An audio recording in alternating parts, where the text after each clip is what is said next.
Hello. This is a love story between darkness and light, where a single mother enters the world of the city's most dangerous underworld boss. As love blossoms amidst blood and bullets, who will save whom? Or will they both perish? Watch until the end, and comment with the name of the city you're watching in to let me know how far this story has progressed. The wine hit the white tablecloth like a wound opening. Rowan Vale watched the dark stain spread across imported Italian linen and felt the air in Vespera leave the room. Not gradually, all at once, the way oxygen disappears before a detonation. Her fingers wouldn't stop shaking. 12 hours on her feet, 3 espresso shots holding her skeleton upright, and the dull ache behind her left eye that meant she'd forgotten to eat again. The glass had tilted maybe 2 degrees, maybe less. But 2 degrees was enough to send Sangiovese bleeding across the table of the most dangerous man in Blackwater City. One of Lucien Moretti's bodyguards moved first. Big man, shaved head, hands like engine blocks. He stepped toward Rowan with the kind of mechanical precision that suggested he'd solved problems like her before, usually in parking garages or the back seats of sedans with tinted windows. But Lucien raised 2 fingers. Nothing dramatic. Just a gesture so small it could have been mistaken for adjusting his cufflink. The bodyguard stopped mid-stride like someone had yanked his leash. The restaurant held its breath. Rowan stood frozen with the half-empty bottle clutched against her apron, her heart slamming so hard she could feel it in her teeth. She'd heard the name before. Everyone in Blackwater had. Lucien Moretti didn't appear in newspapers. He appeared in rumors, in whispered warnings passed between bartenders during smoke breaks, in the way certain prosecutors suddenly retired to beach houses they couldn't afford, in the way bodies occasionally surfaced in the harbor with their dental records conveniently missing. 34 years old and already a ghost story.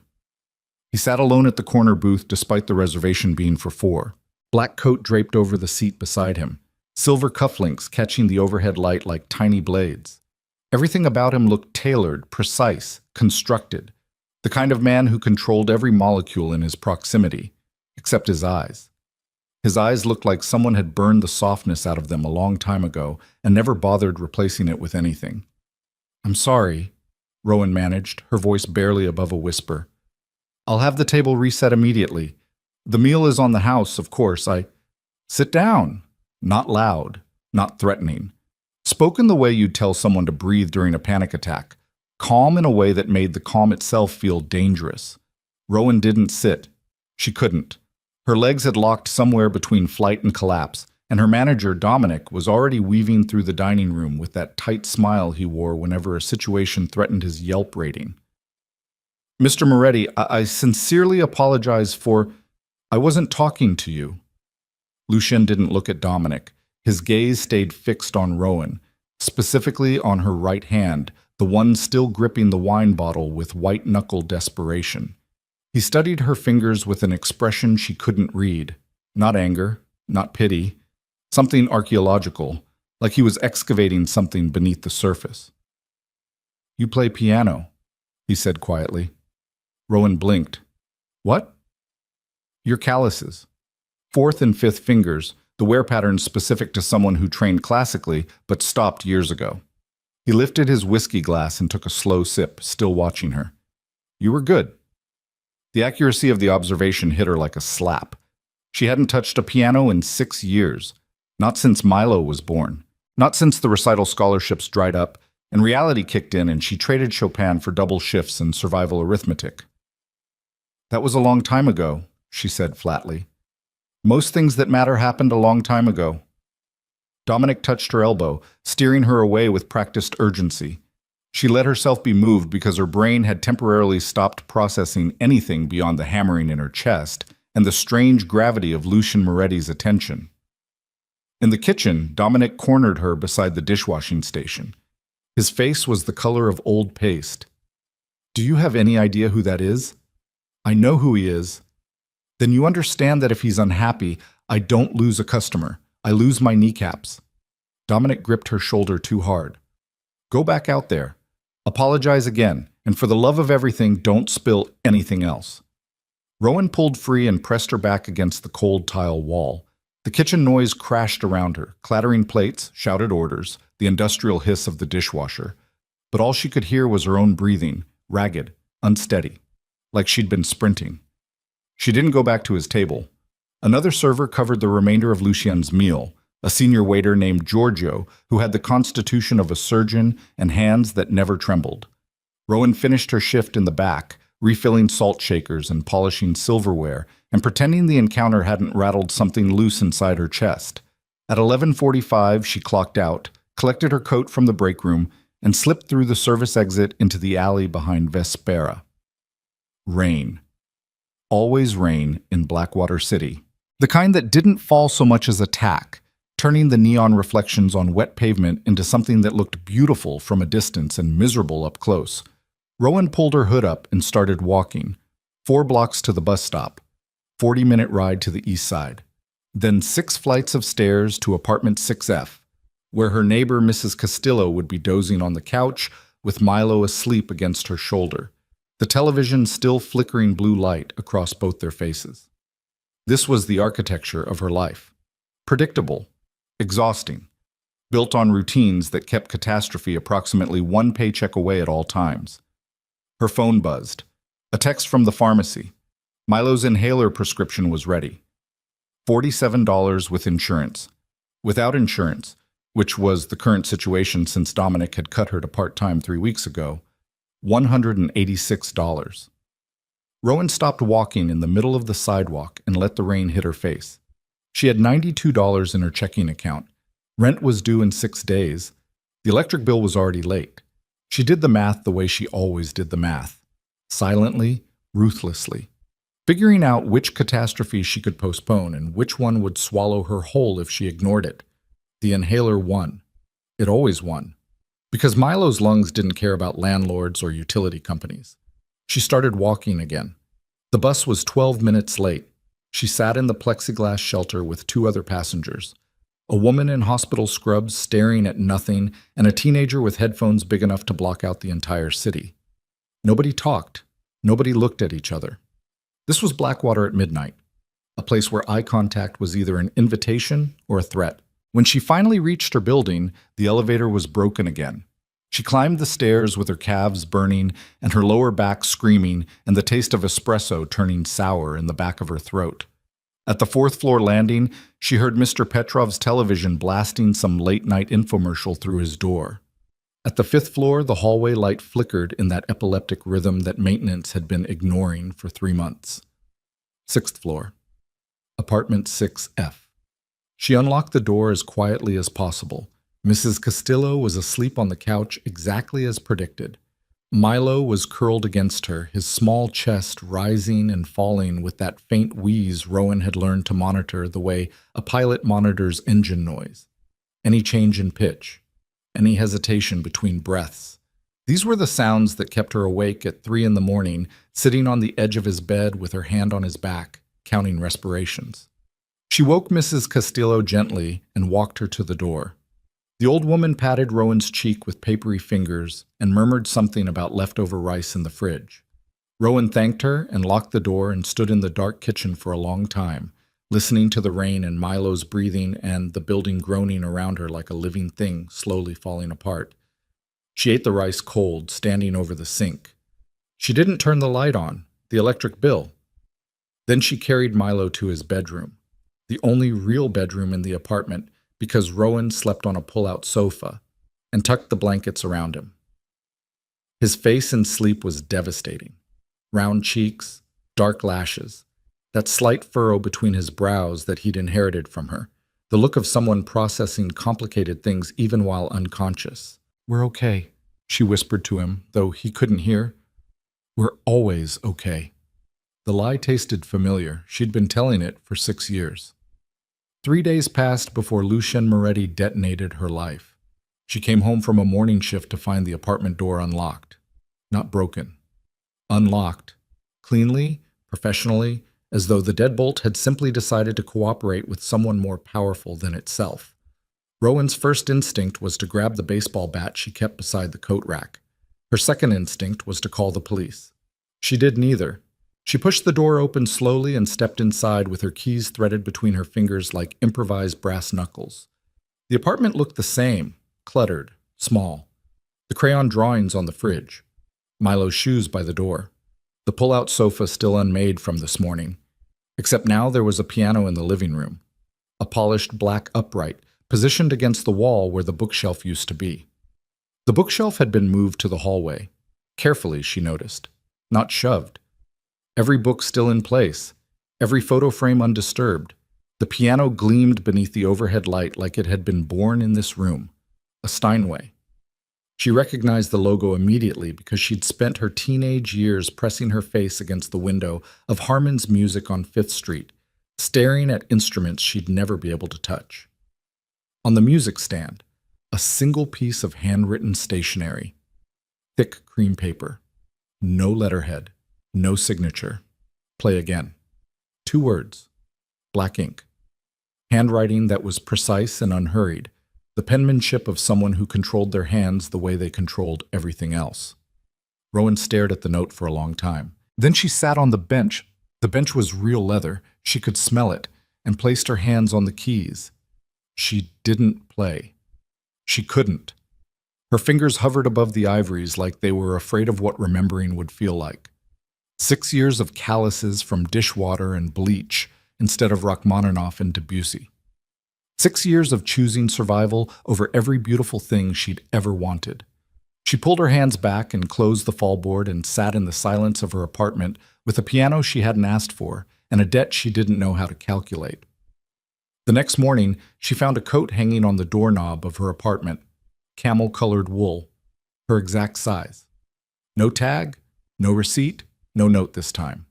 Just the coat, still warm from wherever it had been stored, lined with something soft enough that touching it made her throat tighten. She didn't wear it. She hung it in the back of her closet and went to work in her old jacket, the one with the broken zipper that she held closed with a safety pin. But the coat was only the beginning. 2 days later, Milo's pediatrician called to inform her that an anonymous benefactor had covered his medical bills for the next 12 months and arranged for a specialist at Whitfield Children's Clinic to evaluate his asthma. Whitfield, the private practice on the west side where senators' kids and tech billionaires' children receive treatment. The waiting list alone was 8 months long.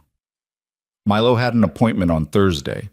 Rowan held the phone against her ear for 30 seconds after the nurse finished speaking, standing in the break room at Vespera, with her apron still on and her hands trembling. She knew who was doing this. She knew, and the knowing sat in her stomach like a stone, because gifts from men like Lucien Moretti were never gifts. They were architecture. Load-bearing walls constructed around you so gradually that by the time you realized you were inside a building, someone else held the keys. She went to work. She served tables. She smiled at customers who didn't see her. And every night she came home to find another piece of her life quietly rearranged, the refrigerator stocked with groceries she hadn't bought, the dripping faucet in the bathroom repaired, the hallway light on her floor finally fixed after 3 months of flickering.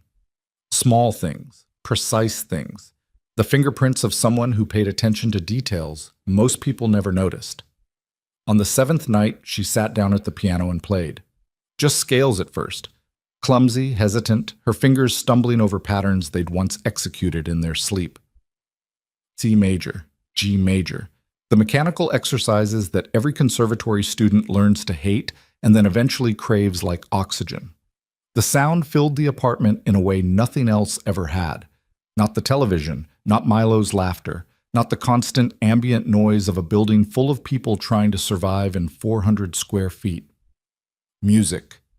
Actual music coming from her hands. She made it through half of a Chopin nocturne before the tears came. Not pretty tears. The ugly kind. The kind that come from a place so deep you didn't even know it still existed. She cried with her forehead pressed against the fallboard and her shoulders shaking and her fingers still touching the keys, like letting go would mean admitting the last 6 years had actually happened. Milo found her like that. He padded out of his bedroom in his dinosaur pajamas and climbed onto the bench beside her without saying a word. He leaned his small body against her arm and waited. "Mommy's okay," she said, wiping her face. "You're crying." Sometimes people cry when something good happens. He considered this with the solemn gravity of a 6-year-old philosopher. "Can you play the dinosaur song?" She didn't know any dinosaur songs, so she improvised one. Something silly and stomping in a low register that made Milo giggle and bounce on the bench. And for 3 minutes, the arithmetic of survival stopped running in the back of her head. For 3 minutes, she was just a mother playing piano for her son. It was the most dangerous thing Lucien Moretti had done to her yet, because now she had something to lose. Travis Kane showed up on a Tuesday. Rowan was walking home from the grocery store with 2 plastic bags cutting circulation off in her fingers when she heard the voice behind her, low, familiar, carrying that particular frequency that her nervous system had been trained to recognize the way combat veterans recognize incoming rounds. Rowan! She didn't turn around, she kept walking, faster now, her sneakers slapping wet pavement, the grocery bag swinging against her thighs. Don't walk away from me. Footsteps behind her. Closing distance. Travis caught her elbow outside the laundromat on Deacon Street and spun her around. He looked worse than the last time she'd seen him, which was saying something, thinner. Yellowed around the eyes. That twitch in his jaw that appeared whenever he'd been using. His grip on her arm was too tight, the way it was always too tight, the way she had 3 years of bruise patterns memorized to prove it. I need money, he said. I don't have money. Don't lie to me. I heard you got some new rich boyfriend. Heard you're living real comfortable now. Rowan tried to pull free. His fingers dug in harder. The grocery bags dropped to the sidewalk and she heard something glass break inside one of them. The jar of pasta sauce Milo liked. And the absurd specificity of that loss almost made her laugh. $12 gone on the pavement. Travis, let go of me. Not until you listen. I got people I owe. Serious people. You don't help me out, they come looking, and maybe they find out where you and the kid live. He stopped talking. Not because Rowan interrupted him, because a black SUV had pulled to the curb silently, followed by another and another, until 3 vehicles formed a wall of tinted glass and engine heat along Deacon Street. The rear door of the middle SUV opened. Lucien Moretti stepped onto the sidewalk like he'd been poured from shadow. Black coat. No umbrella despite the drizzle. That same architectural stillness, every movement economical, nothing wasted. 2 men flanked him. Neither reached for weapons. They didn't need to. Their presence was the weapon. Lucien looked at Travis's hand on Rowan's arm. Then he looked at Travis's face. He said 6 words. Rowan would replay them in her memory for months afterward, trying to understand how 6 ordinary words spoken at conversational volume could make a grown man turn the color of old newspaper. Travis released her arm. He stepped backward. Then he turned and walked away without speaking, his stride accelerating until he was practically running, disappearing around the corner of Deacon and Vine like the street itself was trying to swallow him. Lucien watched him go. Then he turned to Rowan. Are you hurt? You were following me. That's not what I asked. No, I'm not hurt. She rubbed her arm where Travis's fingers had been. The skin was already darkening. Tomorrow it would be purple. She knew the color progression by heart. Lucien noticed. She saw his jaw tighten, a muscle flexing beneath skin that looked like it had been carved rather than grown. He didn't comment on the bruise. He didn't need to. The boy, he said. Is he safe? Milo's at school. Does Kane know which school? The question stopped her cold, because she hadn't considered it. 3 years of restraining orders and blocked phone numbers and moving to the other side of Blackwater, and she'd never once considered whether Travis knew where Milo's school was. Lucien read the answer on her face. He pulled a phone from his coat and spoke quietly to someone for 11 seconds. Rowan didn't catch the words. When he hung up, he looked at her with an expression that might have been concern if concern wasn't something she'd stopped expecting from men who moved through the world the way Lucien Moretti did. The school is covered, he said, starting now. I didn't ask you to do that. I know. Silence. Rain on pavement. The distant hum of the city grinding forward. Who are you? Rowan whispered. Not the question she meant to ask. She knew who he was. Everyone knew. What she really meant was something closer to why. Why her? Why Milo? Why any of this? But the word wouldn't form properly in her mouth. Lucien studied her for a long moment. Then he picked up her fallen grocery bags from the sidewalk, cradling them against his chest with surprising care for a man whose hands had reportedly done unspeakable things. He examined the broken jar leaking marinara sauce through the plastic. "You'll need another one of these," he said. And despite everything, the fear, the confusion, the violent geometry of the situation, Rowan almost laughed. 3 days later, Travis Kane disappeared from Blackwater City entirely. His apartment was cleared out. His phone disconnected. The bartender at Ricky's Tavern, where Travis drank every night, said he'd left in a hurry around 2 in the morning, carrying a single duffel bag and looking like a man who'd seen the expiration date on his own life. Nobody filed a missing person report. Nobody cared enough to notice. Rowan noticed. She sat at the piano that evening after putting Milo to bed and pressed a single key, middle C, and listened to it resonate through the apartment. A clean, honest sound. No ambiguity, no hidden frequencies. She held the key down until the note died completely. Then she reached for her phone and dialed the number on the business card that had appeared in her mailbox 2 days ago. Plain white card. A phone number. Nothing else. It rang once. "Rowan?" Lucian's voice on the other end. Not surprised. He'd been expecting her call. "What did you do to Travis?" A pause.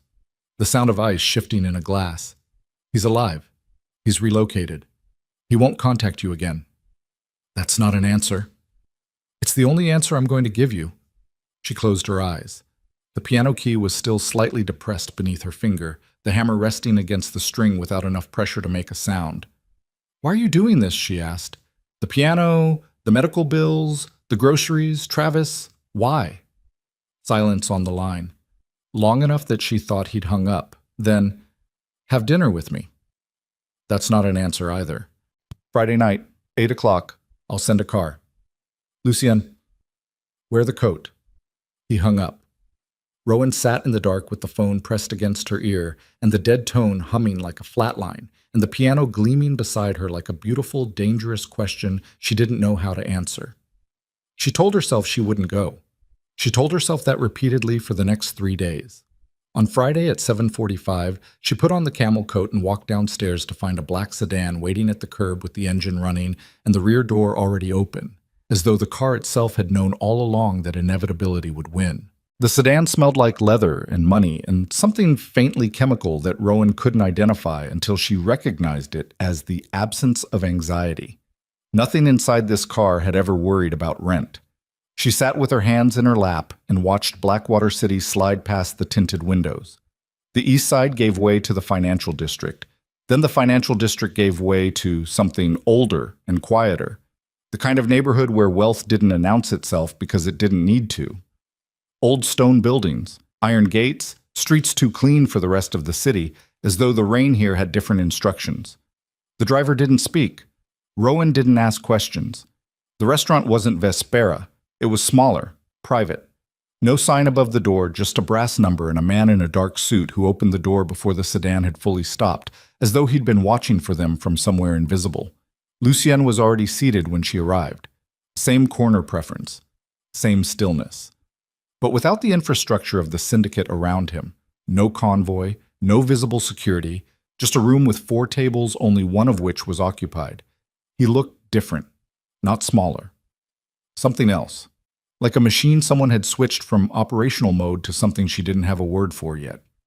He stood when she entered. She hadn't expected that. "You came," he said. "You knew I would." "I hoped." He gestured to the chair across from him. "There's a difference." She sat. A sommelier materialized and poured water and vanished again. The menu was handwritten.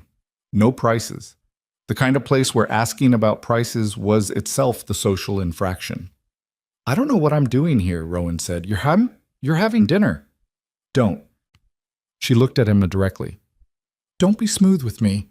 I'm not one of your business negotiations." Something shifted in his face. Not offense. Closer to recalibration, the way a compass needle adjusts. "Fair enough," he said. "Tell me about the piano." He picked up his water glass, set it down without drinking. "What about it? Where did it come from? How did you get into my apartment? Who told you I played?" "I had the building super let the delivery team in. The piano came from Harmon's on 5th, and nobody told me you played." His eyes moved briefly to her hands on the table. "You told me yourself." Rowan looked at her own fingers, the calluses she'd stopped noticing years ago.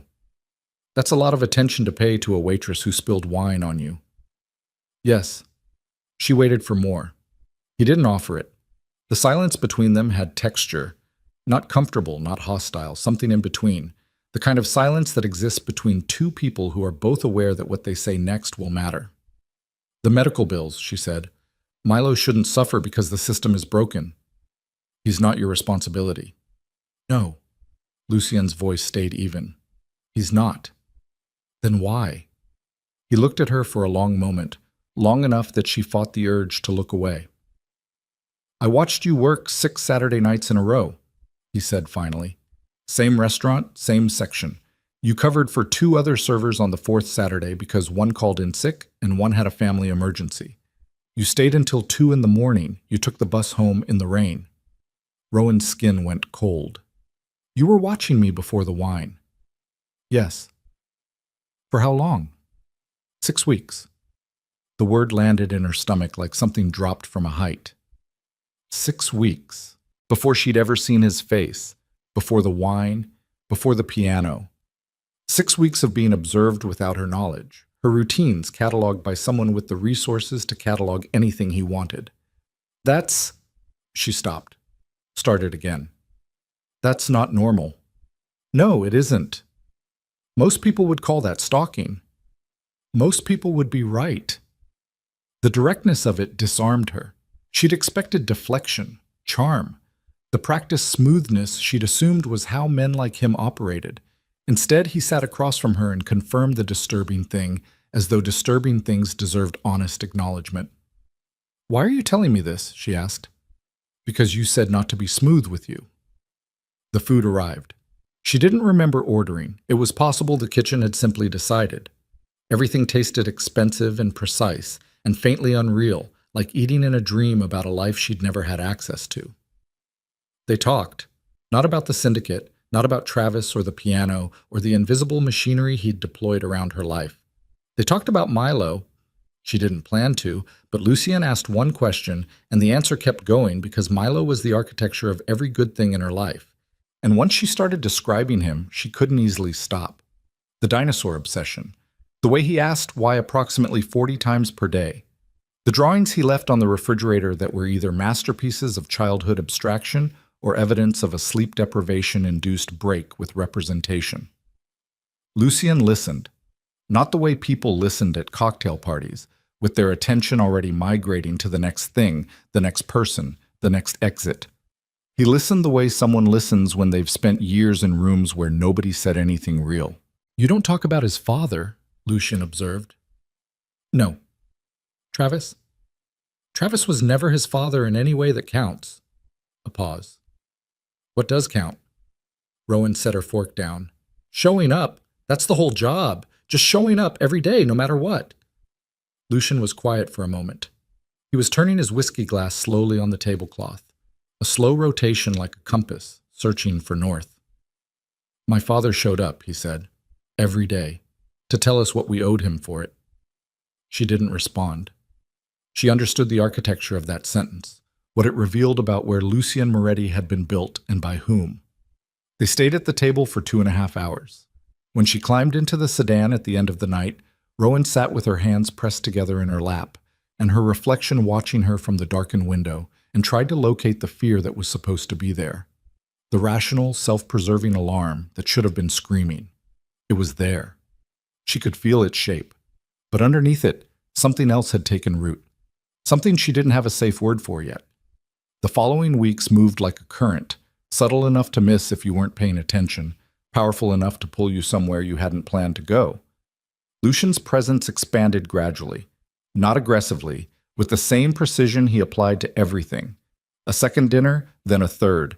An afternoon when he appeared at Vespera near closing time and sat at the bar with a coffee and didn't speak to her, but somehow the shift felt lighter with him there. A Saturday when he showed up at the East Side Farmers Market in jeans and a dark coat, still conspicuously out of place, still trailing 2 men who maintained respectful distance, and walked beside Rowan while Milo interrogated a vegetable vendor about whether carrots had feelings.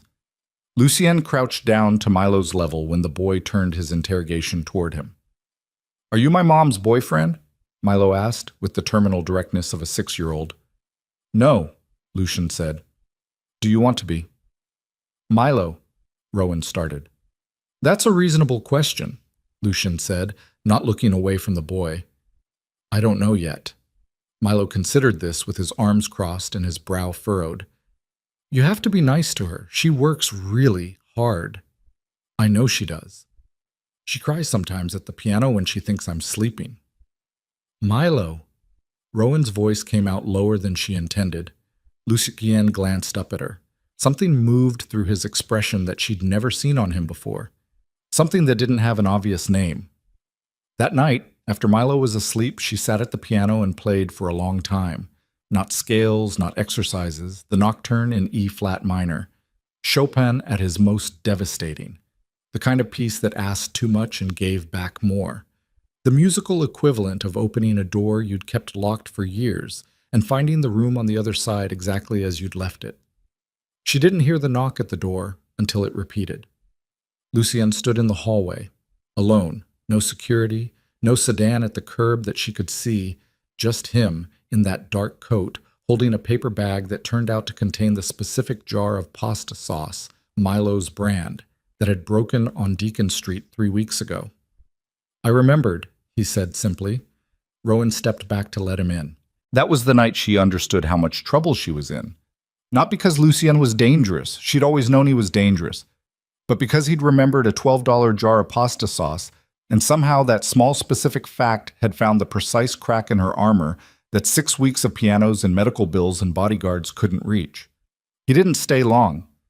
He sat at her kitchen table while she made coffee, and they talked until midnight about nothing consequential. The way Milo had started insisting on wearing his sneakers on the wrong feet as a philosophical statement, the construction on the harbor bridge that had been ongoing for 4 years with no visible progress, the way Blackwater City sounded different in winter. When he left, he didn't try to kiss her. He stood at the door for a moment and looked at her the way you look at something you're trying to memorize. "Friday," he said. "Okay," she said. She closed the door and leaned against it in the dark and exhaled. Then her phone buzzed, an unknown number. She almost ignored it. Something made her answer. "Ms. Vale." A man's voice, measured, official. "My name is Detective Elias Mercer, Organized Crime Task Force. I'd like to meet with you. Tomorrow, if possible. It's important." She should have hung up. "What time?" she said instead. They met at a coffee shop on the commercial strip near the hospital. Mercer was younger than she'd expected, mid-30s, tired around the eyes, wearing a jacket that had seen better years. He arrived before her, which meant he'd been watching for her from somewhere, which meant this entire situation was beginning to feel like everyone in Blackwater had been watching her without her permission, and nobody had thought to mention it. He slid a manila envelope across the table. She didn't touch it. "I know what you're going to say," Rowan said. "Let me say it anyway." Mercer folded his hands on the table. No coffee in front of him. She noticed that. A man who came to deliver information without the softening ritual of a shared beverage. Lucien Moretti has been under federal investigation for 9 years. 3 attempted prosecutions, all 3 collapsed. Then he's been found innocent 3 times. He's been found not guilty. Those aren't the same thing. Mercer nodded at the envelope. "Please look at the photographs." She didn't want to. She opened the envelope. The photographs were black and white surveillance shots, the grainy long lens kind that turned everything into documentation of something terrible. A warehouse with the roof partially collapsed, burn marks on concrete, evidence markers the shape of small white flags planted around objects she couldn't identify from this distance and wasn't sure she wanted to. Another photograph. 3 sedans at a harbor location at 3 in the morning. Men she didn't recognize carrying things that weren't cargo. Another. A man she did recognize. One of the security team she'd seen around Lucien, standing outside what Mercer identified in his caption as an illegal processing facility. She put the photographs back. "I'm not going to pretend I don't know what Lucien does," Rowan said carefully. "Then you know you're in danger." "He's never threatened me." He doesn't threaten people directly. Mercer leaned forward. He builds systems. He builds dependency. He puts himself between you and every problem until you can't imagine solving anything without him. And then one day you realize the system he built is a cage, and you're inside it, and everyone who might have helped you is gone because they made the mistake of getting too close. Rowan's jaw was tight. She kept her hands flat on the table. Is there a crime you're trying to prevent? She asked. Or is this a warning? Both.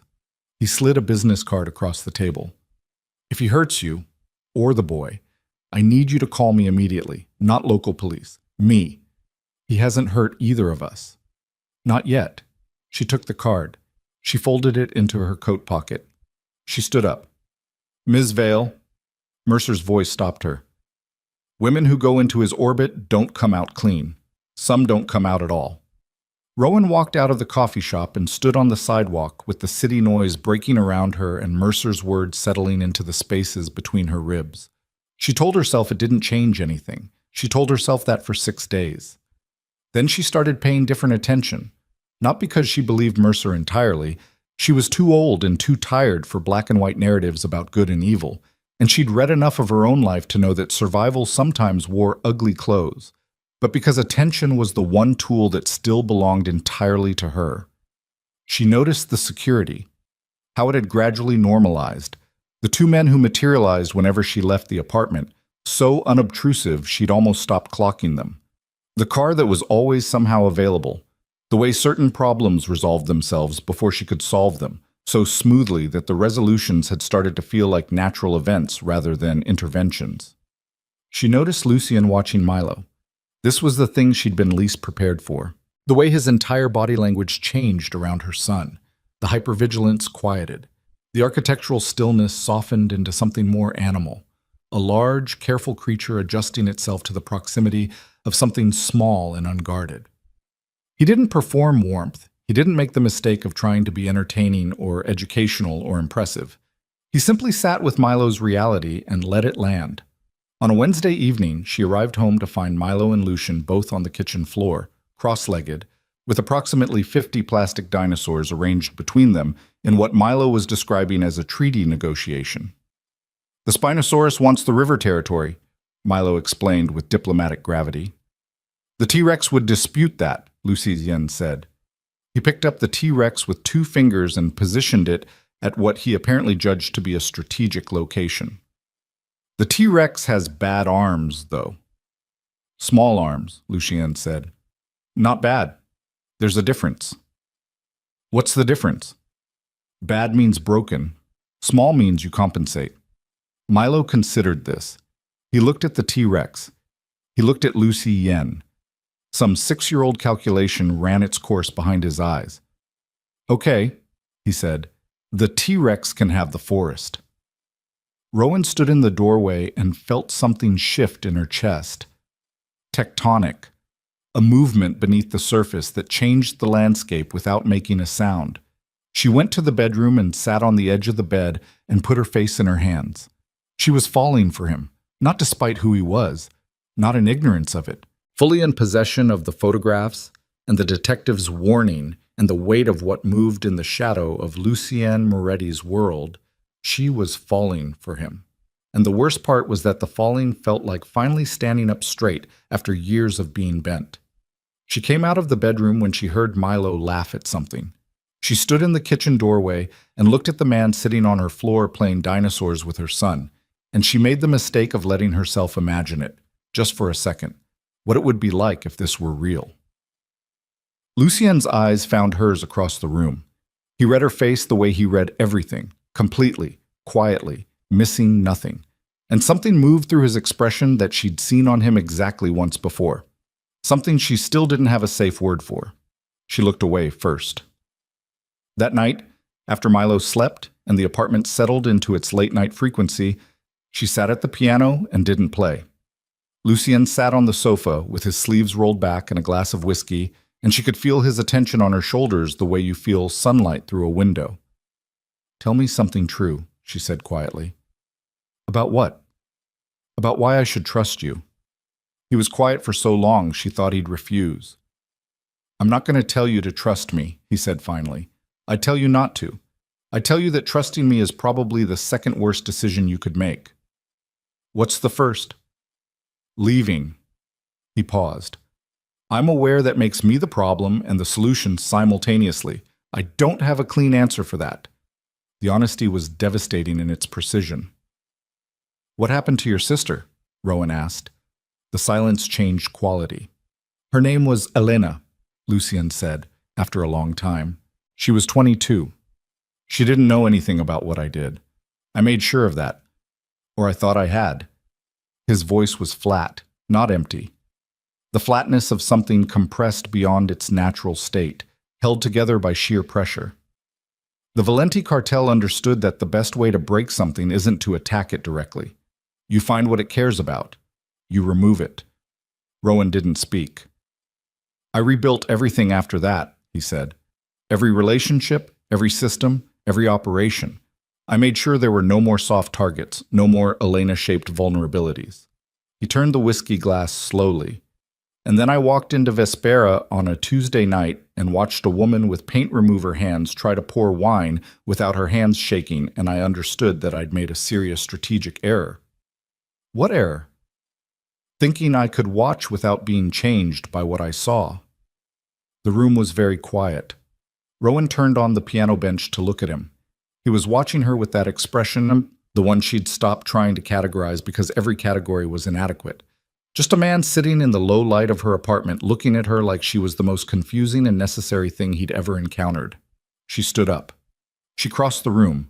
She sat beside him on the sofa, and the distance between them contracted to something measurable in inches, and she could hear him breathe, a slight change in rhythm, the only tell, and she put her hand on top of his on the cushion between them.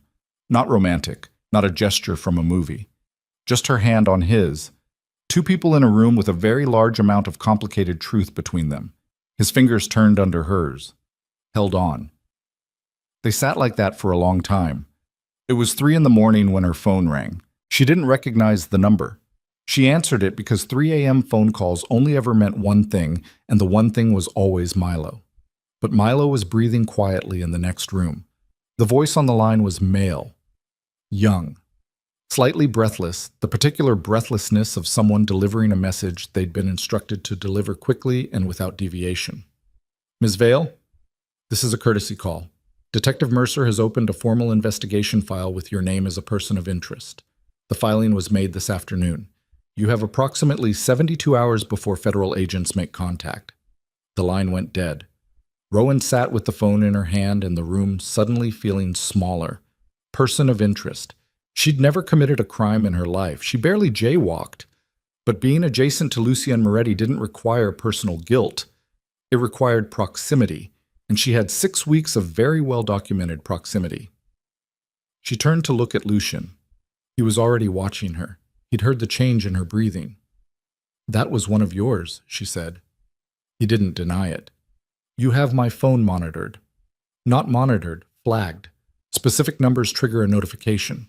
He held her gaze. Mercer's number is one of them. The floor shifted under her.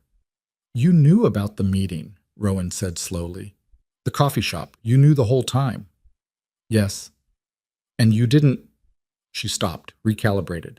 You let me go anyway. I'm not going to stop you from making informed decisions. His voice was careful. I want you here because you want to be here, not because I've controlled the information. You controlled everything else. Yes. No defense in the word, just acknowledgement. Rowan stood up, put physical distance between them. Her heart was doing the thing again. The percussive thing that meant her nervous system had received information faster than her brain could process it. How much of this is real, she said. How much of the last 6 weeks has been... She stopped herself. The pasta sauce. The market. Milo's dinosaurs. Was any of that... all of it? Something cracked in his voice. A hairline fracture in the compression. Everything I've done in the last 6 weeks has been the most honest thing I've done in 10 years. Honest people don't tap phones. I'm not an honest person. I've never claimed to be an honest person. He stood up. Same room, opposite wall, like 2 charged particles maintaining distance by instinct. I'm a dangerous person who is trying, badly and imperfectly, to be something different in your presence. I don't know how to do it without the infrastructure. I don't know how to... He stopped. I don't know how to care about someone without trying to make them safe. By taking away their choices. Yes. The admission landed hard. Rowan looked at him across the room. At the man who had restructured her life with the same hands that had done the things in Mercer's photographs. At the man who had sat on her kitchen floor and defended the tactical honor of a plastic T-Rex. At the man who had held her hand in the dark and changed his breathing when she sat close to him. I need you to leave, she said. He left. She stood at the window and watched the black sedan pull away from the curb below. The city was quiet. The rain had stopped sometime in the last hour without her noticing. She pressed her forehead against the cold glass and closed her eyes. 72 hours. She could take Milo. She knew how. She'd been building a mental evacuation plan since the day Mercer slid those photographs across the coffee shop table, not because she'd decided to use it, but because women who'd lived through Travis Kane made exit plans the way other people made grocery lists. Automatic. Necessary. The kind of preparation that kept you from being surprised by your own life. New names. A city where nobody knew either of them. A clean break from everything that Lucien Moretti had built around her. She could do it. She was still standing at the window trying to decide whether she was going to when her phone buzzed again. A text from an unknown number. A photograph. Milo. Taken through the window of his classroom, smiling, mid-sentence explaining something to his teacher with both hands. The photograph was from today. She recognized the shirt. The blue one with the small anchor print. Below the image, 4 words. He looks like you, not a threat.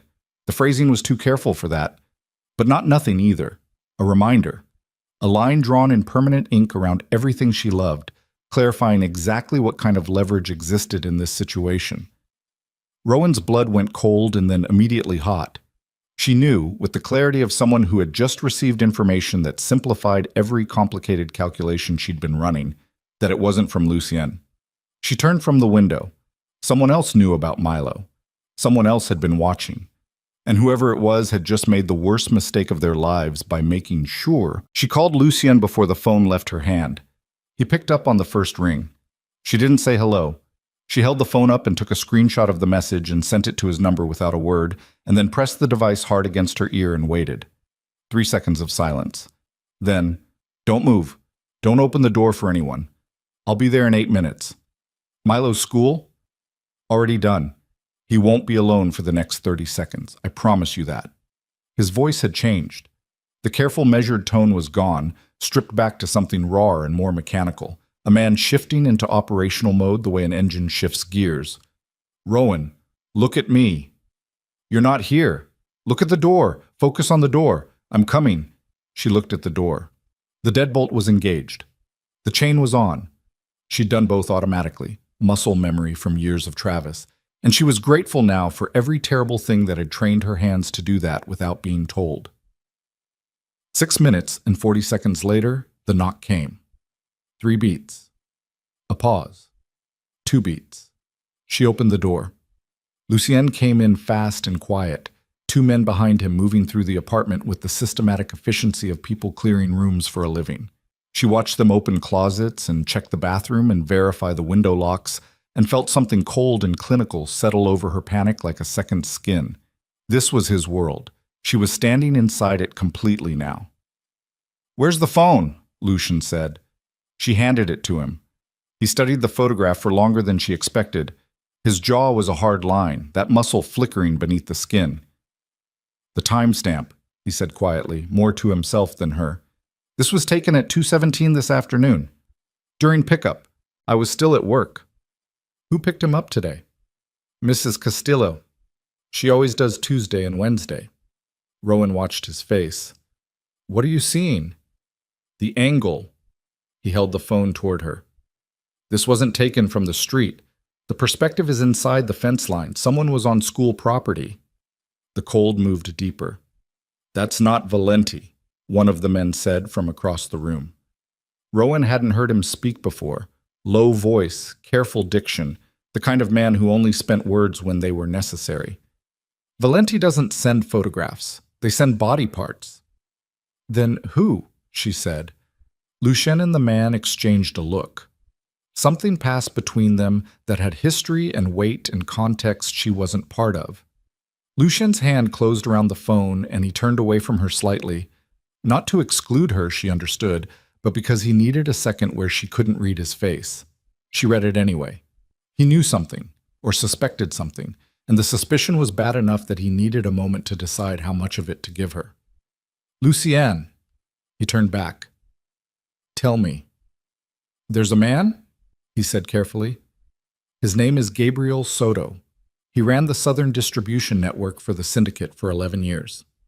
8 months ago, I began the process of transitioning the business operations, moving assets into legitimate channels, dissolving the criminal infrastructure. Soto was against it. He'd built his entire life on the old structure, and he had no interest in watching it disassembled. Lucien paused. He left the organization in February, took 17 men with him, and established an independent operation. He's your enemy. He was my lieutenant. There's a difference. Something moved through Lucien's voice. Not sentiment. He'd burned sentiment out of himself years ago, but something adjacent to it, the weight of a specific kind of betrayal. He knew everything about me, every structure, every weakness, including Elena. Including Elena. Rowan sat down on the sofa. Her legs had made the decision without consulting her. He sent the photograph, she said. Most likely. To warn you.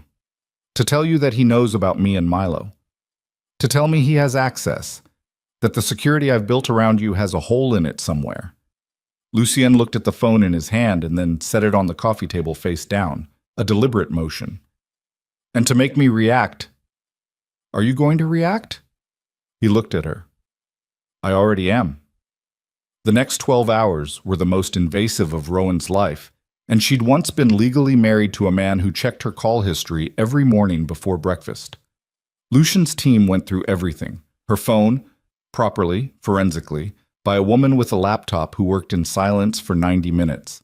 Her email, her building's security footage for the past 3 weeks. Every person who'd had access to her apartment, the school, Mrs. Castillo's habits. Mrs. Castillo was interviewed gently and briefly in her own apartment, with Lucien present, and she told him about a man who'd been sitting in the small park across from the school for the past 2 weeks. Reading a newspaper, middle-aged, non-threatening. She'd clocked him as a grandfather waiting for a grandchild. The description matched no one in Soto's known network, which was more alarming, not less. Milo slept through all of it. This was either a mercy or the most damning evidence available that Rowan had allowed something catastrophically large into their lives, while her son slept 6 feet away. At 4 a.m, Lucien told his team to wait in the hallway and sat across from Rowan at the kitchen table with 2 cups of coffee she'd made on autopilot and said, I need to move you. No. Rowan, no. She kept her voice flat.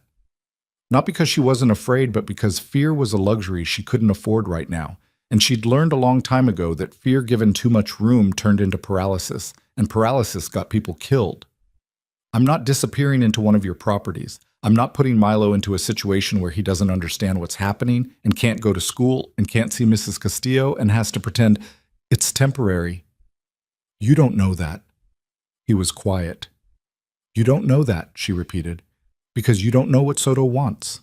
You don't know how far he's willing to go. You don't know anything right now except that someone took a photograph of my kid through a school fence and sent it to me at 3 a.m. She wrapped both hands around the coffee mug. So, don't tell me it's temporary. Lucien looked at her for a long time. Then he did the thing she'd learned to recognize as his version of agreement. He stopped arguing and changed direction instead. I need to find Soto, he said. Then find him. That process is going to be... He paused, selecting the word with visible care. Visible. It's going to create movement in the city. Soto will see it happening, and that may accelerate his timeline, whatever his timeline is. Or it'll remind him that you didn't get to where you are by sitting still, and something that wasn't quite a smile. Yes.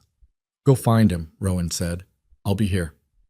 He left at 4:40 with 2 men staying in the building, one on her floor, one in the lobby, and the instruction that the rest of his security operation would be invisible but present, which meant that as of this morning, the perimeter of her and Milo's life had become the operational boundary of the Moretti Syndicate's remaining resources. She should have been more disturbed by that. She went to bed and lay on the pull-out sofa with her eyes open and listened to Milo breathe through the wall. She thought about Detective Mercer's card in her coat pocket. She didn't touch it. 3 days of relative quiet. Milo went to school in a different car with different men who looked different from Lucien's usual security. Older, less conspicuous. A woman among them who could pass as a parent without effort. Rowan worked her shifts at Vespera with the specific performance of normality that she'd been practicing since Milo was born. The smile that reached her eyes because she'd trained it to. The easy banter with regulars that didn't cost her anything real. On the 4th day, Mercer appeared. Not a call this time. He was sitting in a booth at the diner 2 blocks from her apartment at 7 in the morning when she stopped in for coffee before her shift. He wasn't surveilling her. He was waiting for her specifically, which meant he knew her Tuesday morning routine, which meant the surveillance had been running longer and deeper than one manila envelope in a coffee shop. She slid into the booth across from him because walking out would accomplish nothing, and she was tired. "Soto," she said. Mercer's eyebrows moved fractionally. He'd expected to be the one providing information. "You know about him," he said. "Tell me what you know." Mercer poured cream into his coffee slowly. "Gabriel Soto approached my office 6 weeks ago. He presented himself as a potential cooperating witness. 11 years of detailed knowledge about Moretti Syndicate operations, routes, facilities, financial structures, the names of every judge and city official on Moretti's payroll." Rowan's hands were flat on the table, very still. "He offered all of it," Mercer continued, "in exchange for immunity and relocation, the whole package." 6 weeks ago, Rowan said slowly. "Before the photograph." "The photograph was a message to us as much as to you, proof of concept. He was demonstrating that he could penetrate Moretti's security, that his intelligence was current and operational, not archival. He used my son to audition for the federal government." Mercer had the decency to look uncomfortable. "The program moves slowly. There's a review process, authorization levels. He used my 6-year-old child as a calling card." Her voice came out very quiet, the very quiet register that Travis had learned to fear years ago. "And you let it happen. You knew he was watching the school." "We didn't know the school specifically." "Did you know he was watching Milo?" Mercer said nothing. "Did you know?" "We knew he was surveilling Moretti's personal associates. We didn't know the extent." Rowan stood up. "Miss Vale, sit down. Please." Mercer's voice shifted. The official register dropped, replaced by something more plain-spoken. "I need you to understand something. Whatever you feel about Lucien Moretti, Soto is categorically different. Soto doesn't have Moretti's, and I can't believe I'm saying this, Soto doesn't have Moretti's restraint. His independent operation in the last 8 months has been associated with 4 deaths. 2 of them were civilians." She stood at the edge of the booth. "Soto isn't trying to leverage you," Mercer said. "He's trying to dismantle Moretti completely, personally. The federal cooperation is a sideshow. He wants Moretti destroyed, and he wants to watch it happen. You and the boy are the fastest way to do that." Rowan left the diner. She called Lucien on the walk to Vespera. She told him about Mercer, about Soto's cooperation offer, about the timeline. 6 weeks, the same 6 weeks that Lucien had been appearing in her life. Lucien went quiet in a way that was different from his usual quiet. "He approached Mercer before the piano," Rowan said. "Lucien, Soto was already moving against you before any of this started." "Yes." "Did you know?" The pause lasted 4 seconds. 4 seconds was a long time when you were walking fast down a wet sidewalk at 7:15 in the morning, waiting for an answer that was going to change the shape of everything. "I suspected Soto had opened communication with law enforcement," Lucien said. "I didn't know the specifics or the timeline." "What else didn't you know?" Another pause. Different quality. "Lucien, what else?" "There's a possibility," he said carefully, "that someone inside my current organization has been providing information to Soto, someone who has been in a position to observe the last 6 weeks. The pavement felt unsteady. "You have a leak," Rowan said. "I'm working to identify it." "How long have you known?" 72 hours. The same 72 hours that Mercer had warned her about, the same window that the anonymous caller had identified. She walked through the arithmetic of that while the city moved around her. Cabs and delivery trucks, and people with coffee, and nowhere near enough awareness that the woman walking among them was watching the entire structure of her life crack from the foundation. "Is that why you moved the security around the school?" she asked. "Not because of the photograph, because of the leak." "Both? Who knows about me? Inside your organization, who knows about me and Milo?" "Everyone at this point." His voice was flat, not apologetic. He'd moved past apology into problem solving, which was either admirable or terrifying depending on which side of the problem you were standing on. "I wasn't—" A pause that sounded like a man choosing honesty over comfort. "I wasn't careful in the beginning. I didn't anticipate that I would become a liability. That's not the word. It's the accurate word." He didn't argue, because it was accurate. In the operational geometry of the syndicate, Rowan Vale and her asthmatic 6-year-old were a vulnerability that any competent enemy would identify and exploit. Lucien had known that. He'd deployed security and distance and careful management, but somewhere in the last 6 weeks the management had slipped and the knowledge had spread.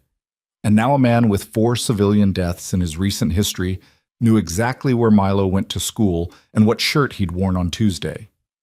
She worked her shift. She smiled at customers. She poured wine without spilling.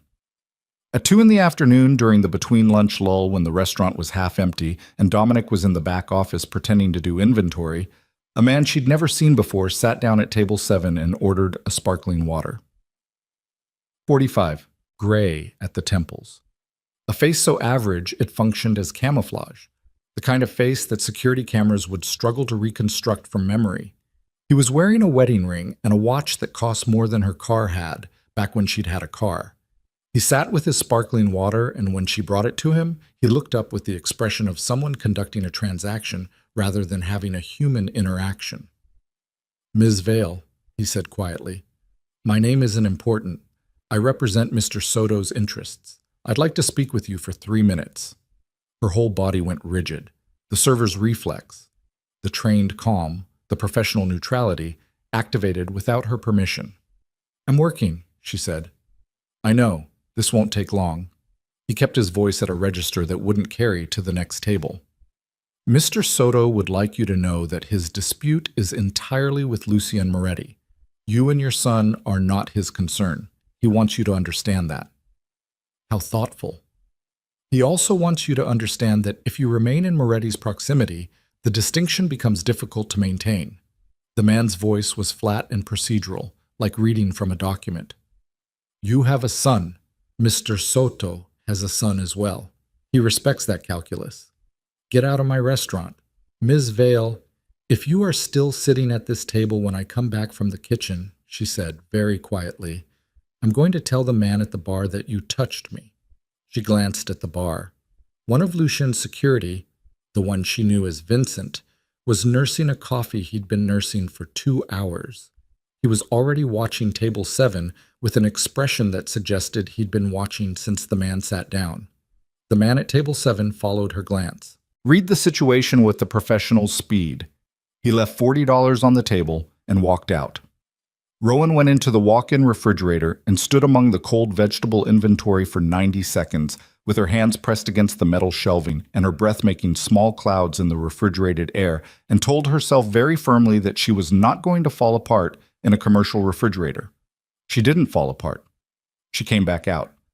She told Vincent what the man had said verbatim, as precisely as she could reconstruct it. Vincent listened without expression and made a phone call. She went back to work. That evening, she picked Milo up from school herself. She held his hand the entire walk to the car, tighter than usual, and he allowed it with the instinctive generosity of a child who understands when a parent needs something without being able to name it. "Mommy, your hand is cold," he said. "I know, baby. Mine is warm. You can have some of my warm." She gripped his hand tighter. The ache behind her sternum was enormous and specific, and she carried it the 4 blocks to the waiting car without making a sound. She was putting Milo to bed when her phone rang, a number she didn't recognize. She answered it in the hallway with the door to Milo's room half closed. Rowan. A man's voice. Not young, not warm, accented in a way that suggested Spanish as a first language, English as a tool. We haven't met. Her spine went straight. Gabriel Soto, she said. A brief pause that might have been appreciation. Lucien chose well. He always had good judgment about people. It was his only consistent virtue. What do you want? To give you information. His voice was conversational. The terrifying ease of a man who'd stopped being afraid of anything a long time ago. Information Lucien has chosen not to give you. I'm not interested in...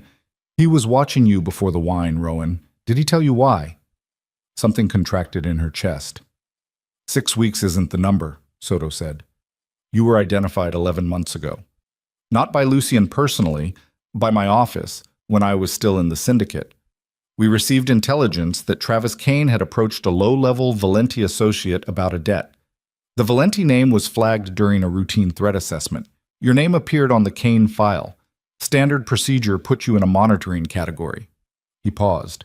Lucien reviewed the files personally, as he reviewed all Valenti-adjacent intelligence. That's surveillance protocol, Rowan said. Her voice was steady. Her hands were not. That's not... He removed you from the general monitoring file 8 months ago, Soto said. He reclassified you as a personal interest and assigned a dedicated 2-person observation team, 8 months before the wine, 8 months before the piano. The hallway was very still. He built the approach, Soto said. The wine was not an accident. The restaurant... Did you know that Vespera's majority investor is a holding company registered in the Cayman Islands? Did you know that Lucien sits on the board of that holding company? You were assigned that section, that shift, that table, by a manager who has been on Moretti payroll for 3 years. Rowan's back hit the wall. The plaster was cold through her shirt. Dominic, she whispered. The pasta sauce on Deacon Street, Soto continued, patient and deliberate. A man laying tiles in a floor he'd been planning for months. Travis Kane was contacted by one of Lucien's men a week before that encounter. Kane was given a debt forgiveness offer contingent on one specific action. No, Rowan said, low and automatic, the way you say no when your body understands something before your mind is willing to. Kane was told to approach you in a public space, to be visible and threatening. He was not told to hurt you. He was managed. The encounter was designed to be frightening enough to require intervention, controlled enough not to cause actual harm. Soto's voice was quiet, almost gentle in the specific way that terrible truths sometimes arrive. Lucien needed you frightened. He needed to be the solution to a problem. Travis Kane was the problem he constructed. Rowan slid down the wall until she was sitting on the hallway floor with her back against the plaster and her knees pulled up and the phone pressed so hard against her ear that she could feel her own pulse in it. The piano was already in storage, Soto said, purchased 6 weeks before it was delivered. The medical specialist, the appointment was made 3 weeks before the wine spilled. All of it was built before you ever saw his face. You were not a coincidence, Rowan. You were a decision. A studied, deliberate, patient decision made by a man who wanted something and took the long route to acquire it. Silence. Why are you telling me this? She managed. Because he is going to ask you to trust him completely in the next 72 hours, Soto said. And I want you to make that decision with accurate information. Another pause. I am not a good man. I've never pretended otherwise. But Lucien Moretti is a man who built a stage and cast you in a role and watched you perform genuine emotion inside a fiction he constructed. That distinction matters. Even to me. The line went dead. Rowan sat on the hallway floor. Milo's breathing came through the half-open door. Steady, slightly wheezy, the familiar rhythm she'd been monitoring for 6 years. The piano was visible from where she sat, the black lacquer gleaming in the low light. Purchased 6 weeks before it was delivered. The medical specialist's appointment made 3 weeks before the wine spilled. Dominic on payroll for 3 years. Travis orchestrated. She sat with it all. She held it the way you hold something very heavy when you don't have anywhere to put it down. The phone in her hand buzzed, Lucien's name on the screen. She looked at it for a long time. Then she answered. "We need to talk," she said. "I know." His voice was different. The management was gone from it. Whatever careful calibration he normally maintained, something had stripped it. "You know Soto called me." "Yes." "Is it true?" She didn't specify which part. He would know. He'd been waiting for this question, she understood, for longer than tonight. A silence that lasted so long she thought the call had dropped. "Rowan, is it true?" The silence this time was different in quality. Not evasion, not management. The silence of a man who had spent years building precise architecture around every uncomfortable fact and had just watched the entire structure reach the end of yes. One word, no architecture around it, no careful placement or strategic framing, just the word falling through the phone line like something that had been held at height for a very long time and finally let go. Rowan didn't speak. "Not all of it," Lucien said. His voice was stripped down to something she hadn't heard before. Not the controlled stillness, not the operational calm. Something underneath both of those things. Raw material. The encounter at Vespero was arranged. Dominic, yes, he's on payroll. The section assignment, the shift, the table. That was constructed. And Travis. A pause that confirmed it before the word did. "Yes." "You paid Travis Kane to frighten me so you could save me." "I managed a controlled interaction. Kane was never going to—" "Don't." The word came out like a blade. "Don't explain the mechanics to me. Don't make it operational. You used my son's father, a man who had already hurt me for 3 years, as a prop in a scene you directed. You used my terror as a stage cue." Her voice was absolutely level. The levelness of something that had gone past the temperature where things shake and into the territory where they simply hold whatever shape the heat has burned them into. "Tell me the rest." "The medical appointments were prearranged, yes. The piano was in storage. I had identified you as a person of interest 11 months ago through a routine threat assessment, and person of interest." She said it back to him like she was reading from a document. "That's what I was. Initially, that changed." "When did it change?" "The third Saturday I watched you work." His voice was quiet now, quieter than she'd ever heard it. "You covered another server's section and stayed until 2 in the morning and took the bus home in the rain, and you didn't complain to anyone and you didn't cry, and you put one foot in front of the other like it was the only option that existed. And I understood that I had been watching someone I wanted to know instead of someone I was assessing. And you didn't think to introduce yourself like a human being. No. Because that would have given me a choice." The silence was long and honest. "Yes," he said. Rowan pressed her free hand flat against the hallway floor. The cold of the bare wood grounded her, gave her nervous system something real to measure against. She needed real right now. Everything else in the last 6 weeks was dissolving under the heat of what Soto had told her, and she needed at least one solid surface. "I'm going to ask you one more question," she said, "and I need the true answer, not the managed answer, not the answer that preserves anything. Ask it. Is what you feel for me, whatever it is any part of it real, or am I still a decision being executed?" The longest silence yet. "I don't know how to separate them," Lucien said. "That's the most honest answer I have. I built the approach deliberately, and somewhere inside the approach, I stopped being able to locate the boundary between the strategy and I stopped being able to find where the plan ended and the person began." His breath shifted. Milo's dinosaur treaty. That wasn't a strategy. The pasta sauce, the piano. I bought the piano before I spoke to you, but sitting beside you while you played was not calculated. I didn't calculate how that was going to feel. How did it feel? Like watching someone come back from somewhere very far away. His voice was barely above a whisper. Like something I didn't have a word for and still don't. Rowan sat on the hallway floor with her back against the cold plaster, and Milo's breathing through the half-open door and the piano gleaming in the low light of the living room. She thought about the coat, camel-colored wool, her exact size. In storage before they'd spoken a word to each other. She thought about 6 months from now. Whether she was still breathing, whether Milo was still safe, whether any version of this ended somewhere she could stand. "We'll talk tomorrow," she said. "In person." "Rowan, I need tonight. Give me tonight." He gave her tonight. She didn't sleep. She sat at the piano until 4 in the morning, playing nothing in particular, her hands moving through fragments of pieces she'd half forgotten. And she let herself feel the full weight of the last 6 weeks without trying to resolve it into anything clean. It wasn't clean. None of it was. But somewhere beneath the betrayal and the careful construction and the photographs of warehouses and harbor bodies, there was a man who had held her hand in the dark and changed his breathing when she sat close to him.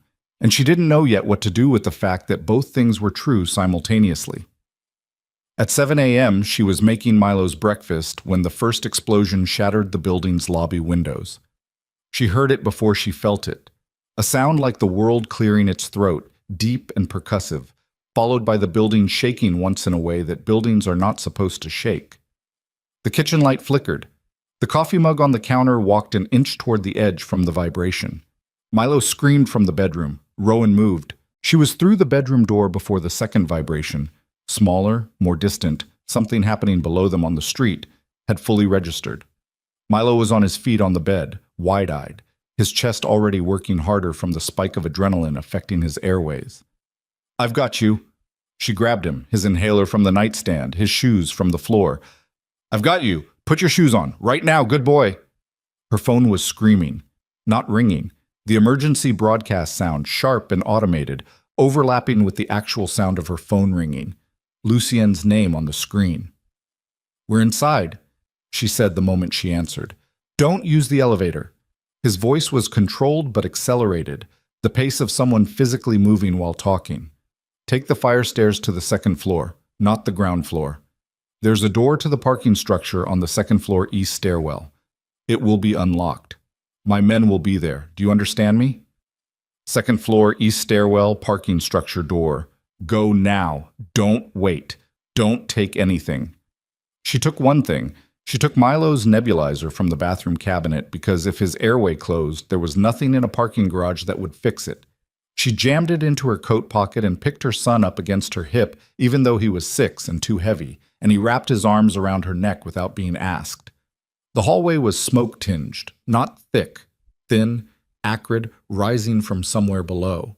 A woman from 6C was standing in her doorway with a phone pressed to her ear and an expression of pure, bewildered panic. Rowan pointed at the stairwell door without stopping. "East stairs, second floor. Go." She didn't wait to see if the woman followed. The stairwell was louder. Sound traveled differently in concrete.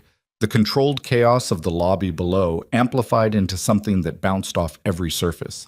She heard voices, shouting, clipped and professional, not the random noise of panicking civilians. Men who knew exactly what they were doing and were doing it very fast. Second floor landing. The door to the parking structure was steel, heavy, and it opened when she hit the bar with her shoulder. 2 of Lucien's men were inside. She knew their faces. The woman named Torres and the older man she'd started thinking of as Gray. They moved immediately, Torres reaching for Milo, Gray steering Rowan toward the interior of the structure with a hand that was firm but not rough. "What happened?" Rowan demanded. "Vehicle bomb at the lobby entrance," Torres said, not breaking stride, heading toward a black SUV running 30 feet into the structure. Secondary device disabled on the east side. Nobody in the lobby was hurt. Building was clear at that hour. That hour. Her brain was running the arithmetic. 7 a.m. Deliberately early. Minimal civilian presence. This was a message, not a massacre. "Yes," Gray said simply. "Soto. We believe so." She got into the back of the SUV with Milo in her lap, his face pressed against her collarbone, his breathing slightly ragged in the way that meant she needed to monitor it carefully for the next hour. Torres took the front passenger seat. Gray drove. They were out of the parking structure through a secondary exit before the first police sirens reached the building. Lucien met them 20 minutes later at a location she wasn't given in advance, a private multi-story car park in the financial district, top level, open to the sky turning gray with early morning cloud. His sedan was already there when they arrived. He was out of it before it fully stopped, moving toward the SUV with a purpose that bordered on controlled desperation. She got out. Milo still in her arms. Lucien stopped 3 feet from her. He looked at them both with an expression she'd never seen on him, something that bypassed his entire operational self and landed somewhere completely unguarded. His jaw was tight. His hands, at his sides, were absolutely still in the specific way that things are still, when stillness is requiring effort. "He's okay," Rowan said. "We're both okay." Lucien exhaled, one long, controlled breath. Then he covered the 3 feet between them and put one hand on the back of Milo's head, gently, the way you touch something you understand to be breakable, and pressed his forehead briefly against Rowan's temple. Not romantic, not a performance. The gesture of someone checking with their own body that the people in front of them are real and intact. "This ends today," he said quietly. Milo lifted his head from Rowan's shoulder. He looked at Lucien with the directness that 6-year-olds weaponize without knowing it. "Are the bad guys coming?" Milo asked. Lucien looked at the boy. Something moved through his face. "No, I'm going to make sure they don't." "Promise?" A pause that lasted exactly long enough to mean the promise would be kept. "Yes," Lucien said. Milo considered this. Then he laid his head back down on Rowan's shoulder with the decisive simplicity of a child who had received a satisfactory answer and was done with the conversation. They moved Rowan and Milo to a safe house 20 minutes outside the city, a property that didn't appear in any Moretti-associated registry, held through a trust that had been dormant for years, reactivated in the last 72 hours. Old stone building, 4 bedrooms, a garden that had gone feral from neglect. Far enough from the city that the skyline was just a suggestion of light on the horizon. Torres and 2 others stayed with them. Lucien did not. Before he left, he pulled Rowan aside into the kitchen while Milo was being introduced to the concept of a garden by one of the security team with an apparently genuine interest in horticulture. "I need to find Soto," Lucien said. "The bomb this morning was a demonstration. His next move won't be." "How long?" "I don't know." "That's not—" "I know it's not good enough." His eyes held hers. "The conversation we need to have, and about what I told you last night, about what Soto told you, so I'm not asking you to shelve it. I'm asking you to let me come back alive so we can have it." Rowan looked at him. At the face she'd been learning for 6 weeks, the geometry of it, the controlled planes of it, the places where control sometimes slipped and showed her something she hadn't expected to find. "You built a stage," she said quietly.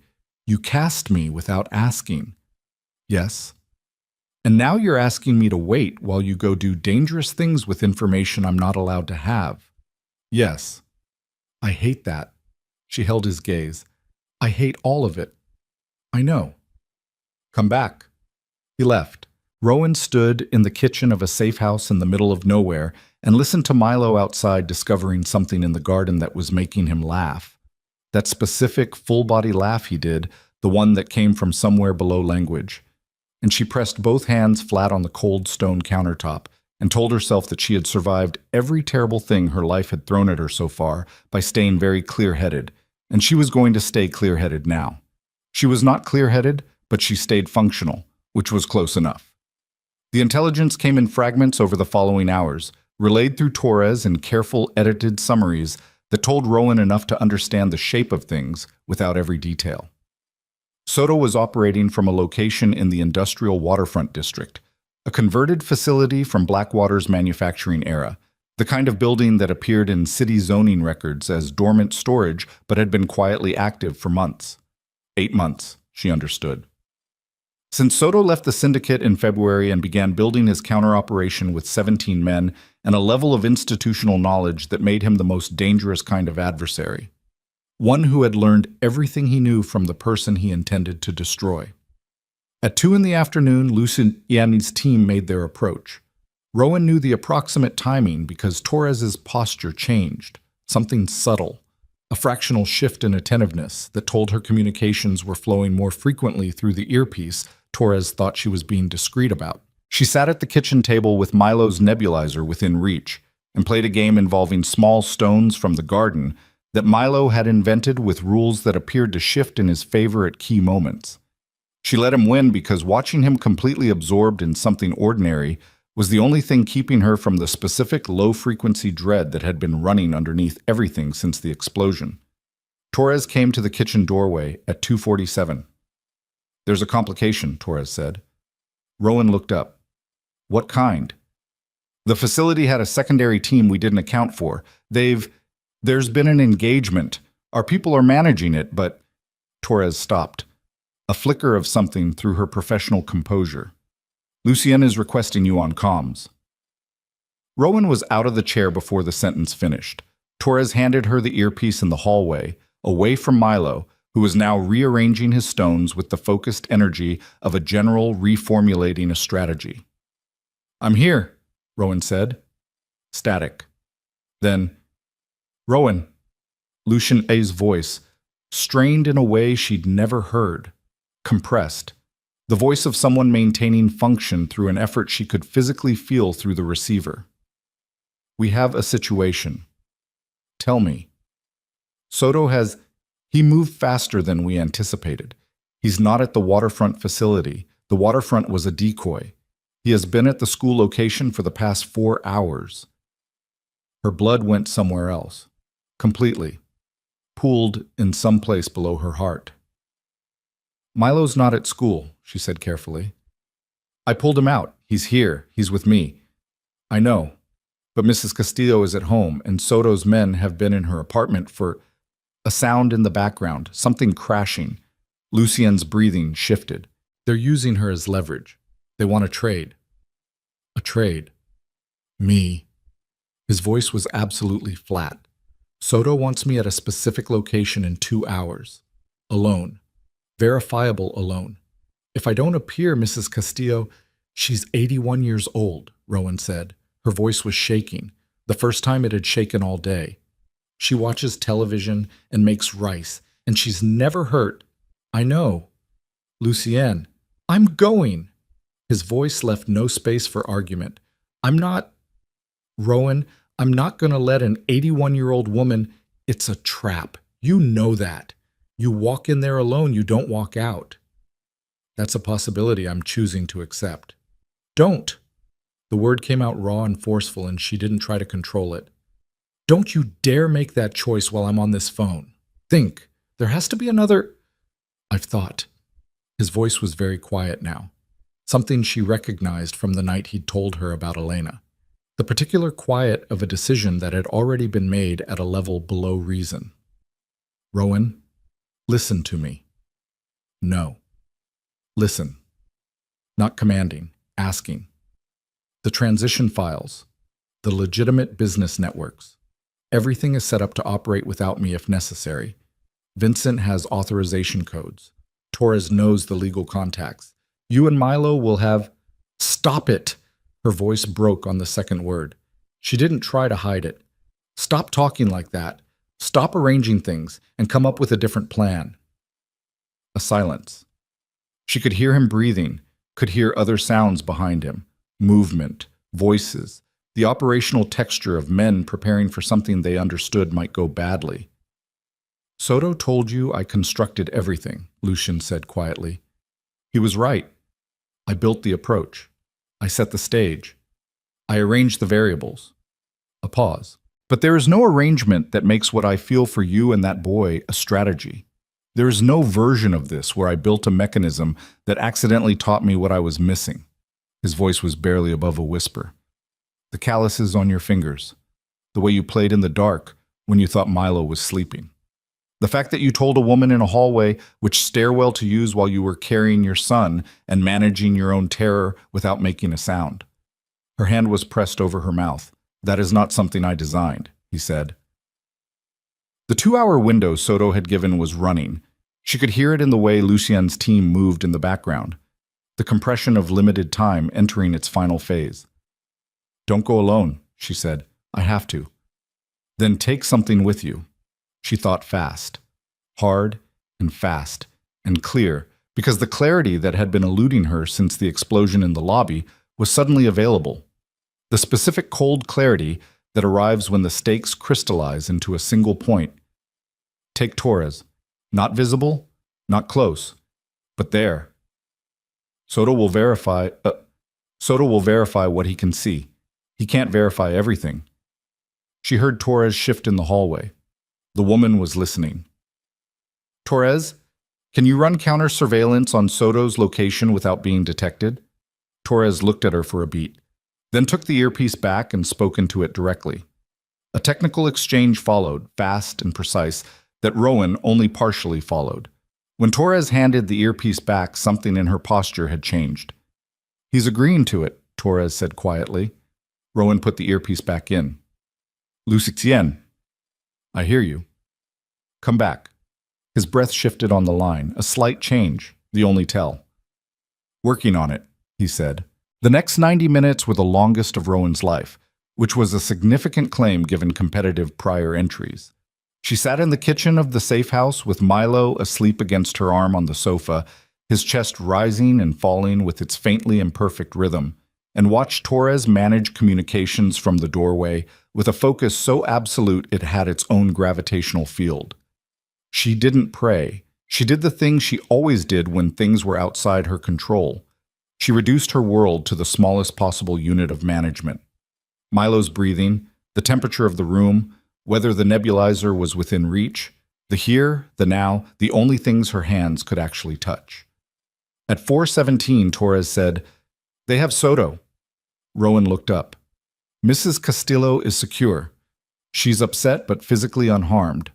Torres's voice was professionally neutral, with something working against it from the inside. Lucian is he alive?" Torres pressed 2 fingers against her earpiece, listening. "He's requesting you," Torres said. "On the line." Rowan crossed the room in 4 steps. Static. Then breathing. His breathing. She knew it. She'd learned it the way she'd learned Milo's, through specific sustained attention to a sound that mattered more than she'd planned for it to. Lucien. Her voice came out without any management at all. "Lucien, talk to me." "I'm here." His voice was rough, wrong in some frequency she couldn't identify. "Are you hurt?" A pause that was too long. "Lucien." "It's manageable," he said. "That's not what I asked." "Rowan." His voice was very tired now. The exhaustion of a man who has been running on operational necessity for hours and has hit the wall on the other side of it. "There's something you need to know. Before the medical team gets here and I'm in a situation where I can't, there's something about Soto, about what he told you." Her grip tightened on the earpiece. "The things he told you were accurate," Lucien said. "The construction, the approach, Dominic, Travis, all of it is accurate. I'm not going to tell you otherwise." His breathing shifted, labored in a way that sent cold down her spine. "But there's something Soto didn't tell you, something he couldn't have told you because he didn't know." A pause. Another. The sound of him choosing words through what sounded like real physical difficulty. "The piano wasn't in storage before I saw you. I told you it was purchased from Harmon's on 5th. That part was true. The date of purchase was the Wednesday after the wine, after I watched you try to pour a glass with hands that were shaking because you'd been on your feet for 12 hours, and you still showed up." Rowan's hand was flat against the kitchen wall. "I bought it the next morning," he said, "because there was a woman who used to play and had stopped, and I had money and she didn't, and for the first time in 10 years I wanted to use what I had to give something back to someone instead of taking." His breath caught. She heard it. A sharp involuntary sound that told her the manageable injury was managing considerably. The rest, the timeline, the monitoring file, Travis, that's all true. I'm not asking you to forgive any of it, but the piano was real. Whatever was real, that was where it started. The kitchen was absolutely silent. "Where are you?" she said. "The waterfront facility, Soto's location." "I'm coming." Rowan, there's no reason for you to... Torres, she turned to the doorway. I need a car. Torres looked at her. A brief assessment, not of whether to comply, but of how to comply most effectively. 3 minutes, Torres said. Rowan, Lucien's voice in her ear, you don't have to. I know I don't have to. She was already moving, checking Milo, the security team member near the door, the logistics of leaving her son in competent hands for the time this would take. I don't do anything I don't choose. That's not something you built. That was already there. A silence. The piano was real, she said quietly. I believe you. She heard him exhale. Milo woke as she was putting her coat on. He looked at her from the sofa with eyes that were still halfway somewhere else, the fuzzy look of a child interrupted mid-dream. Where are you going? He said. To get someone. He blinked. Processing. Lucien? Yes? Milo looked at her with that solemn 6-year-old gravity, the look of someone running a calculation she wasn't supposed to see. Okay, he said. He lay back down. Tell him the T-Rex needs to finish the treaty. Rowan buttoned her coat. I'll tell him, she said. Torres was at the door. The car was running. The night outside was cold and clear, and the city was a line of light on the horizon. The city where everything had started, where wine had spilled on white linen, and a man had looked at her hands and seen something she'd stopped seeing in herself. She walked out into the cold. The car moved fast through empty roads, Torres driving with the focused efficiency of someone who understood that speed and discretion were not mutually exclusive. Rowan sat in the back and watched the city grow larger and felt the various terrible and complicated things inside her chest settle into a configuration she didn't have a name for yet, but recognized as... The waterfront smelled like rust and river water and something chemical that had been soaking into the concrete for decades. The way certain kinds of damage become permanent simply through duration. Torres killed the headlights 2 blocks out. The car rolled the final distance in darkness, navigating by the ambient glow of security lamps along the harbor that cast everything in the color of old bruises. Rowan watched the facility materialize through the windshield, a converted manufacturing building, 4 stories of industrial brick with windows that had been blacked out from the inside. 3 vehicles in the lot, men moving at the perimeter with the clipped efficiency of a situation still being secured. The car stopped. Torres was out first. Rowan was out before Torres could open her door. The cold hit her immediately. River cold, the particular damp weight of Blackwater Harbor in the early evening, the kind that went through a coat rather than around it. She pulled the wool tighter and followed Torres across the lot at a pace that wasn't quite running because running communicated panic, and panic communicated weakness, and she had used her entire allocation of weakness for the evening already. Vincent met them at the entrance. Big man, quiet. She'd learned his face over the last 6 weeks as part of the background architecture of Lucien's world, and now she read that face the way you read a terrain feature, for information, for warning. How bad? She said. Vincent's jaw moved. He'll live. That's not what I asked. A pause. 2 wounds. Left side, 1 through and through, right forearm. He managed both long enough to... Vincent stopped himself. Reorganized. He got Soto. It's done. Where is he? Inside the facility, the ground floor had been set up as an improvised operational base. Folding tables, equipment cases, the organized detritus of a team that had been working a problem for hours. It smelled like concrete dust and gun oil, and the specific metallic edge of recent violence that Rowan recognized from the one time she'd been in an emergency room after Travis had gone too far, and she'd made the mistake of going to the hospital instead of just managing it herself. She found Lucien in what had been an office off the main floor. A medic was working on his left side, a woman with short gray hair and the detached efficiency of someone who had done this in worse conditions than this. Lucien was sitting upright against the wall with his shirt cut open and his right forearm wrapped in a field dressing that was dark at the edges, and his face doing the thing where it held a shape through pure structural stubbornness. He saw her in the doorway. Something in his face shifted. Not relief exactly, something more complicated than relief. The expression of a man who had maintained function through the last 3 hours, partly by not permitting himself to wonder whether this moment would happen. You came, he said. I said I was coming. She crossed the room and crouched in front of him at the medic's side, which put her eyes level with his. Up close, the damage was more visible than she'd have liked. The gray at the edges of his skin tone, the controlled shallowness of his breathing, the specific grip of his good hand on the floor beside him, holding on. Literally. How bad is the side? Manageable. You keep using that word. It keeps being accurate. The medic glanced at Rowan. A brief professional assessment of her presence and its likely impact on the patient's cooperation. Apparently deciding it was net positive, the medic went back to work without comment. Soto, Rowan said. Lucien's jaw tightened. He's alive. Contained. Federal custody within the hour. Mercer's team is on their way. His eyes stayed on her. He'll take the cooperation deal. 11 years of syndicate intelligence in exchange for immunity. Some of what he gives them will be accurate. Some of it will be outdated. The prosecutorial value will be enough to satisfy the federal apparatus without... He stopped. A breath. The medic had done something that cost him. Without destroying everything I've been building legitimately for the last 2 years. You negotiated that. I negotiated it 6 months ago. A parallel process.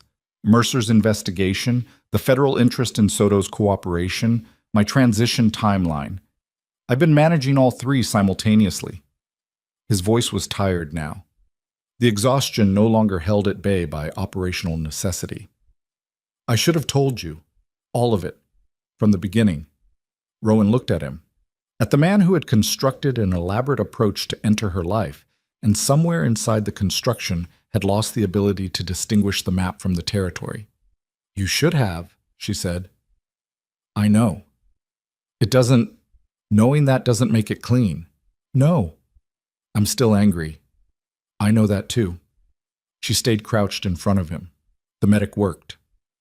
Outside the office, the operational sounds of the facility gradually de-escalated, voices dropping from urgent to procedural, movement patterns shifting from tactical to administrative. The violence was over. What remained was the paperwork of consequence. The piano, Rowan said quietly, the Wednesday after. You bought it the morning after watching a stranger work a double shift. Yes.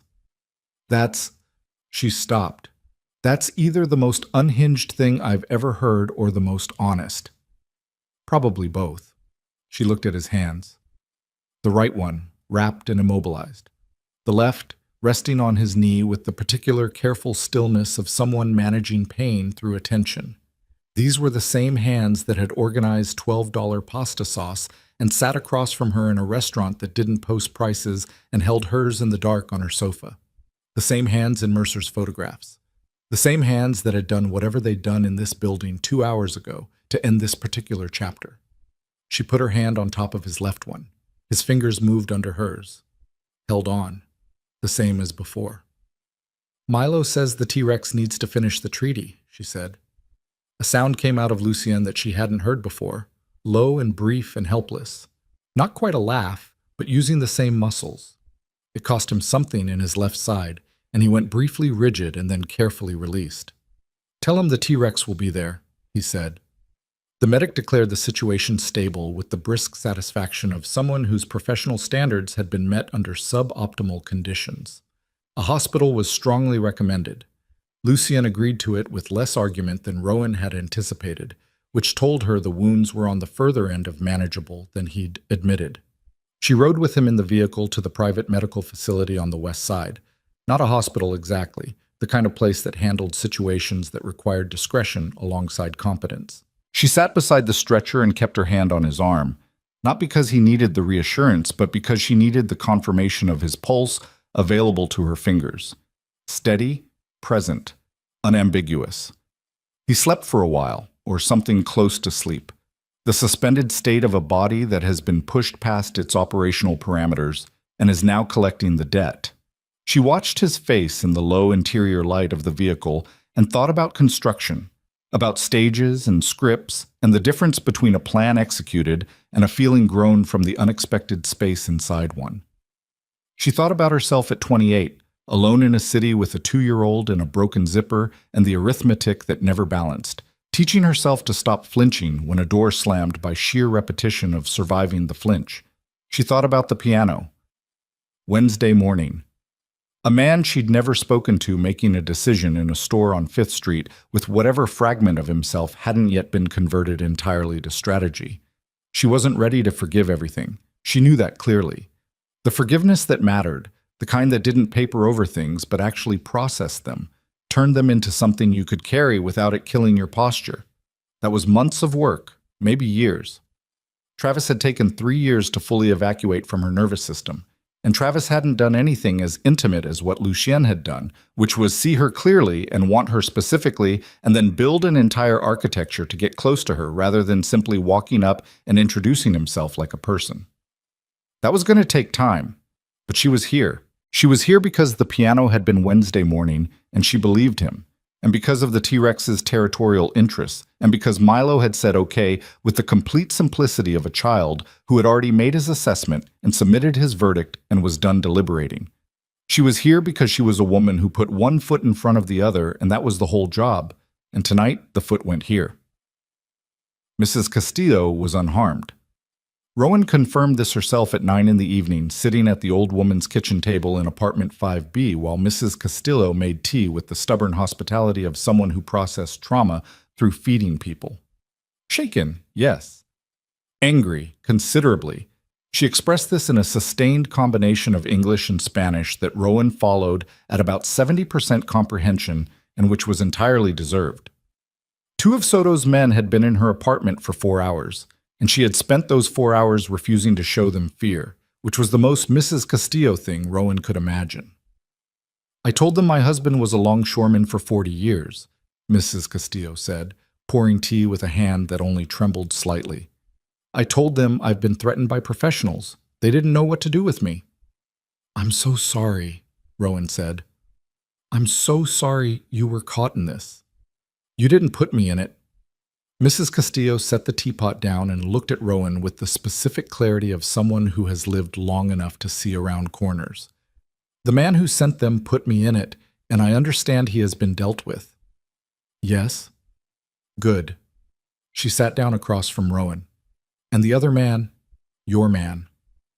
He's not, Rowan started. Mrs. Castillo gave her a look that had the weight of 8 decades and no patience for imprecision. He's in the hospital, Rowan said. He'll be okay. You should be there. I needed to see you first. Mrs. Castillo studied her over the rim of her teacup. The assessment was thorough and unhurried. Then she reached across the table and patted Rowan's hand once, firmly, in the way that contained everything she'd decided not to say. Go, she said. Milo is fine. I'll have him tomorrow. Go. Mercer found her in the hospital waiting room at 11 p.m. He came in looking like a man who had been awake for 30 hours and had made peace with that at around hour 20. He sat down 2 seats away from her, not beside her, maintaining the specific distance of someone who understood his current standing. Soto is in federal custody, he said. He'll be processed tonight. The cooperation agreement goes into effect tomorrow morning. What does that mean for Lucy? Mercer was quiet for a moment. The fluorescent waiting room light made everyone look like they were recovering from something. The investigation files are being reviewed, he said carefully. The transition of assets into legitimate operations. There's a legal architecture in place that's going to take time to fully evaluate. The short answer is that I don't know yet what charges, if any, will survive the review process. He paused. The longer answer is that Lucien Moretti has been building something for the last 2 years that is considerably harder to prosecute than what came before it. Whether that was strategic or genuine, I can't tell you. It was both, Rowan said. Mercer looked at her. Things can be both, she said, calculated and real at the same time, planned and also true. She looked at her hands in her lap, the calluses on her 4th and 5th fingers. People are complicated enough to hold both things simultaneously. You should account for that in your investigations. Mercer sat with that for a moment.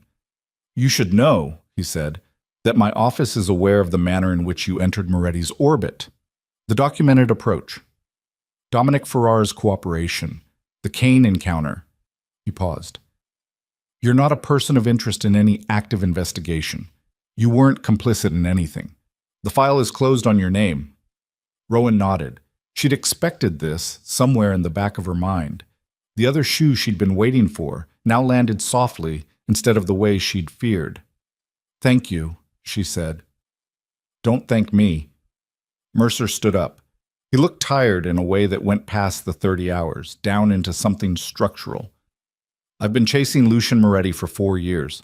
I want you to know that whatever he's shown you, whatever version of himself he's built in your presence, there are real things in those files, real damage, real people who—" He stopped. "I'm not telling you who to choose. I'm telling you to choose with your eyes open."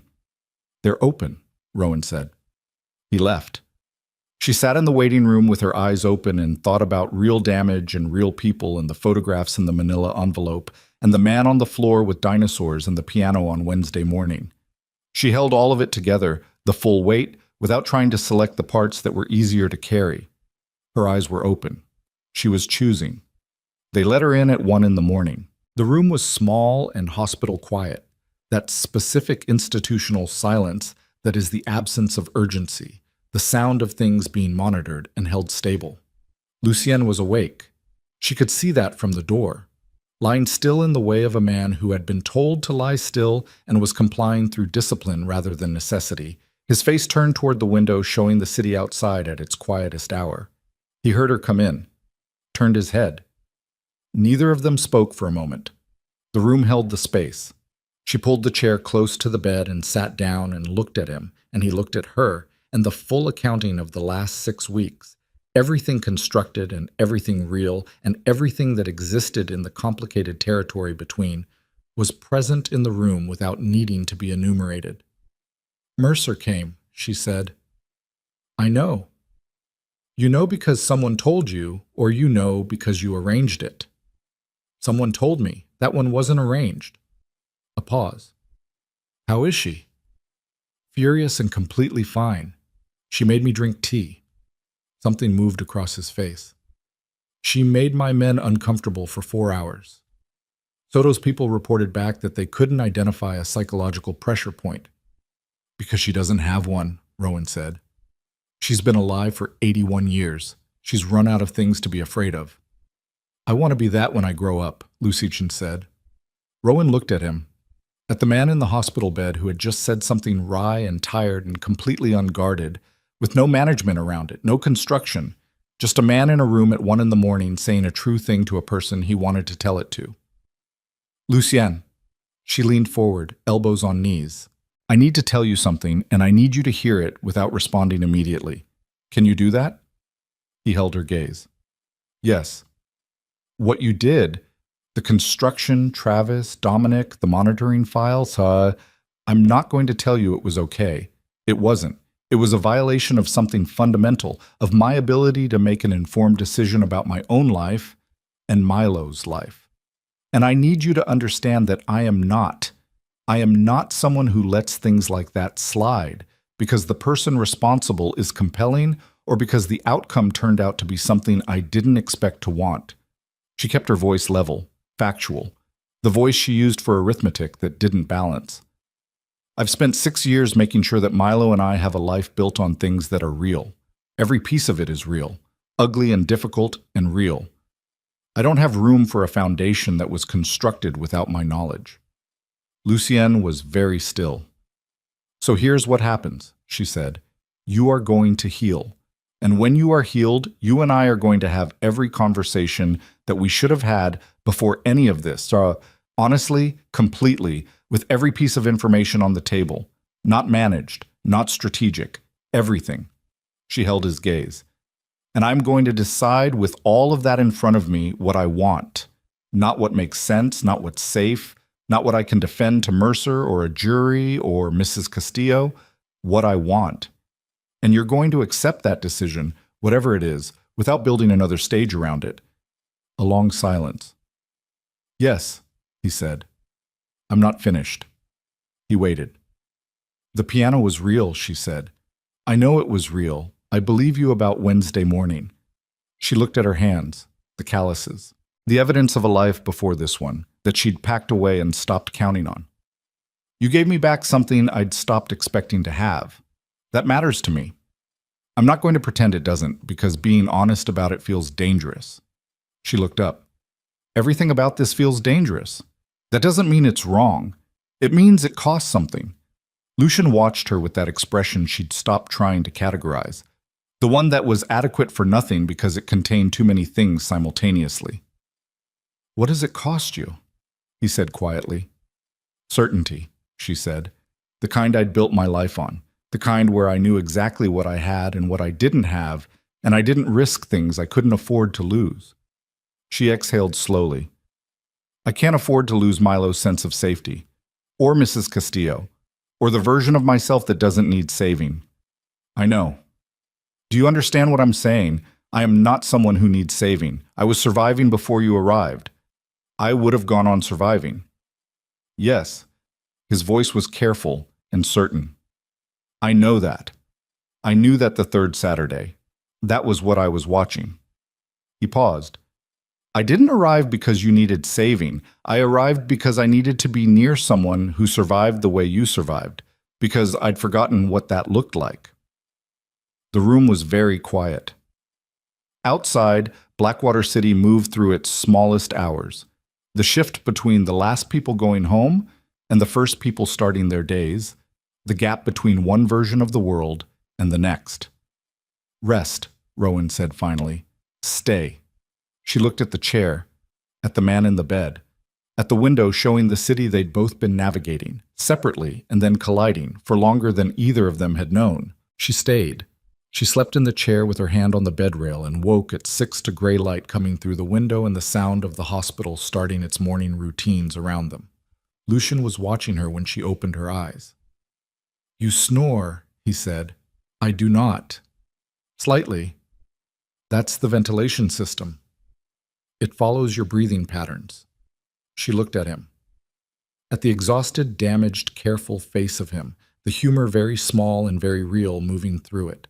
She felt something happen in her chest, not the terrifying falling sensation of the last 6 weeks, not the vertiginous pull of something she couldn't control. Something quieter, like a door opening into a room she hadn't known was there, and finding the temperature inside was exactly right. Milo's going to want to visit, she said. Tell him to bring the treaty terms. He'll bring all 50 dinosaurs. I have a large room. She looked around at the distinctly average-sized hospital room. He followed her glance. The small humor again, warm and unperformed. I'll have a large room, he amended. 6 weeks later, the Moretti Syndicate completed its final structural transition. The last of the criminal operations dissolved, not with a dramatic collapse, but with the quiet procedural efficiency of things that have been planned for a long time. Shell companies wound down, outstanding obligations settled through legitimate channels. The men who had formed the apparatus of the old organization dispersed into retirement or reassignment, or, in 3 cases, federal custody for infractions that Lucian had documented and handed over as part of the cooperation framework he'd been building parallel to Mercer's investigation. The investigation itself resolved into something less than prosecution and more than exoneration, a legal architecture that acknowledged a history without litigating every corner of it, built on 2 years of documented transition and the cooperation framework and the testimony of Gabriel Soto, whose 11 years of detailed knowledge proved to be simultaneously more and less devastating than either side had predicted. The federal apparatus accepted the accounting and moved on to problems that hadn't already been half solved. Mercer signed the closure paperwork on a Thursday and went home and slept for 14 hours. Dominic Ferrara resigned from Vespera quietly. The restaurant hired a new manager who had no knowledge of or connection to anything Moretti adjacent, and Rowan's section assignment reverted to the ordinary lottery of seniority and shift preferences.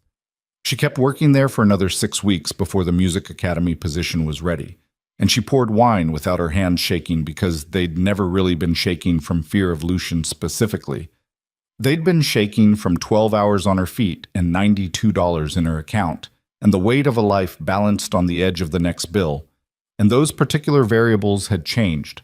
The Music Academy opened in the first week of December. It was called the Vale Academy, which Rowan had argued against until she ran out of arguments, and Lucian pointed out with infuriating reasonableness that he was funding a building and she was providing the thing that would make it worth entering, and those were not equivalent contributions and should not carry equivalent naming rights. She taught piano to 11 students in the first month, ages 7 to 14. The 7-year-old, a girl named Petra, who had been described by her parents as unteachable, turned out to have a natural relationship with rhythm that Rowan recognized immediately as the kind of thing institutions called unteachable because they hadn't been listening in the right register. Milo attended the academy twice a week, not for lessons exactly, more for the proximity to the instrument that he decided, after careful treaty negotiations, he was willing to attempt.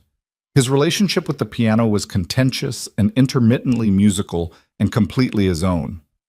He was also, as of last Tuesday, Lucien's most demanding teacher in the ongoing dinosaur treaty process, which had expanded over the months into something considerably more complex than a territorial dispute between a Spinosaurus and a T-Rex.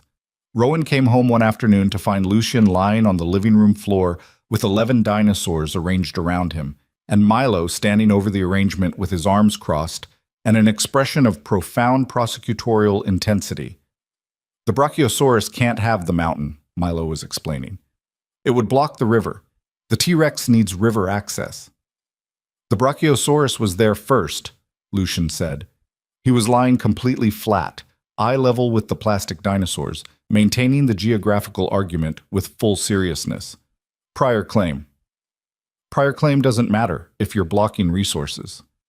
That's actually a fairly sophisticated point about resource allocation. I know. Milo recrossed his arms. So what are you going to do about it? Rowan stood in the doorway and felt the thing in her chest that had been growing quietly since the hospital room, since the chair by the bed rail, since 6 a.m. light through a window, and a small argument about ventilation systems. It didn't have a clean name. It didn't resolve into a single emotion. It was the full complicated thing. The history and the construction and the real parts inside it and the cost of choosing it and the value of paying that cost.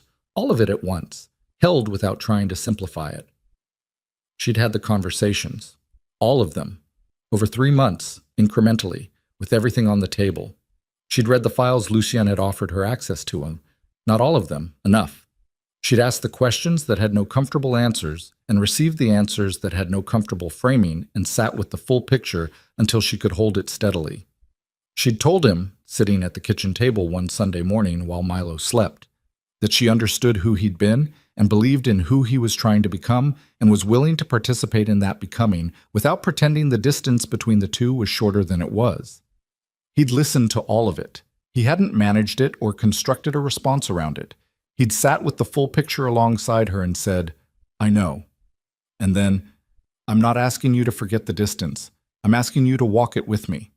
She'd said yes because she was a woman who put one foot in front of the other, and he was a man who had finally, after a long time, decided to walk instead of build, Mrs. Castillo came to the academy's opening night and ate 2 plates of canapes and told the parents of Rowan's students that she had known this young woman since she was pregnant and alone, and she had always suspected she was exceptional, and now it was simply a matter of watching the rest of the world catch up.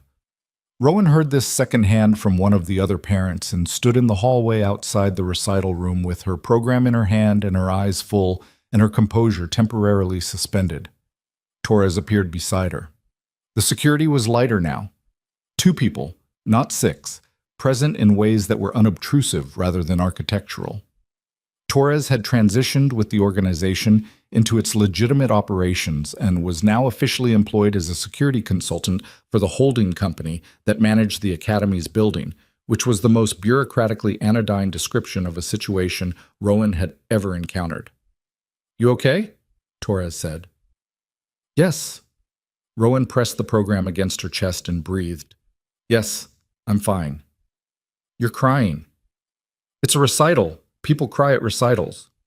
Torres's expression was the expression of someone who had been doing threat assessment for 15 years and was not entirely convinced by the recital explanation, but was choosing to accept it. Later, after the students had played and the parents had applauded, and Milo had demonstrated for anyone within range that he had strong opinions about the acoustic properties of the recital room, Rowan found Lucien standing outside on the academy's front steps. The December cold had moved in while they were inside, the temperature dropping into the lower register where breath made small clouds. He was looking at the street, at Blackwater City in its winter iteration, the neon muted by the cold. The rain finally paused. Everything gone quiet and clean under a sky that had no stars but was lighter than it should have been from the reflected city below. His right arm had healed well, not perfectly. There was a stiffness in certain ranges of motion that the physical therapist said was permanent, and Lucien had accepted with the philosophical equanimity of someone who had collected scars for long enough to stop keeping count. He stood with both hands in his coat pockets and his breath in the cold air, and his face at something near rest. She stood beside him. They looked at the street together. "The Brachiosaurus thing," she said after a moment. You were actually making a legal argument about prior claim. I was making a valid point. He's 6. He's been 6 for 8 months, and his grasp of resource allocation is better than half the executives I've worked with. A pause. I wasn't going to let him win on faulty logic. You let him win. I let him win on correct logic. A small silence. Eventually, the T-Rex ceded the mountain but retained river access. It was a reasonable compromise. Rowan looked at him. At the profile of him in the winter light, the complicated geography of his face, the places where the years had left their marks, and the places where something newer had taken up residence. She thought about construction and about what grew inside construction when the architect stopped watching, in the spaces between the beams. Lucienne, he looked at her. I need to tell you something, she said. All right. The coat, she said. The camel coat. A slight shift in his expression. I wore it, she said. I told you I didn't. The first week when I was still, I wore it twice. To the bus stop and back. I put it on at night and wore it in the apartment. She held his gaze. I was furious at you for sending it, and I put it on in my apartment because it was the nicest thing I'd touched in 3 years, and I didn't know how to want something and refuse it at the same time. And I was angry about not knowing how. He was very still. I'm telling you, she said, because you've told me every true thing about the beginning, and I should have told you that one. That there was never a version of this where I was entirely the person I pretended to be either. I wanted what you were offering before I was willing to admit I wanted it. That's not absolution for what you did. It's just the whole true picture, both sides of it. Lucien looked at her for a long time. The coat's still in my closet, she said. I wear it in winter. Something happened in his face that she'd seen exactly once before. In the hospital room, at 1 a.m, when she'd said the piano was real. The thing that bypassed his entire operational self and landed somewhere completely unguarded.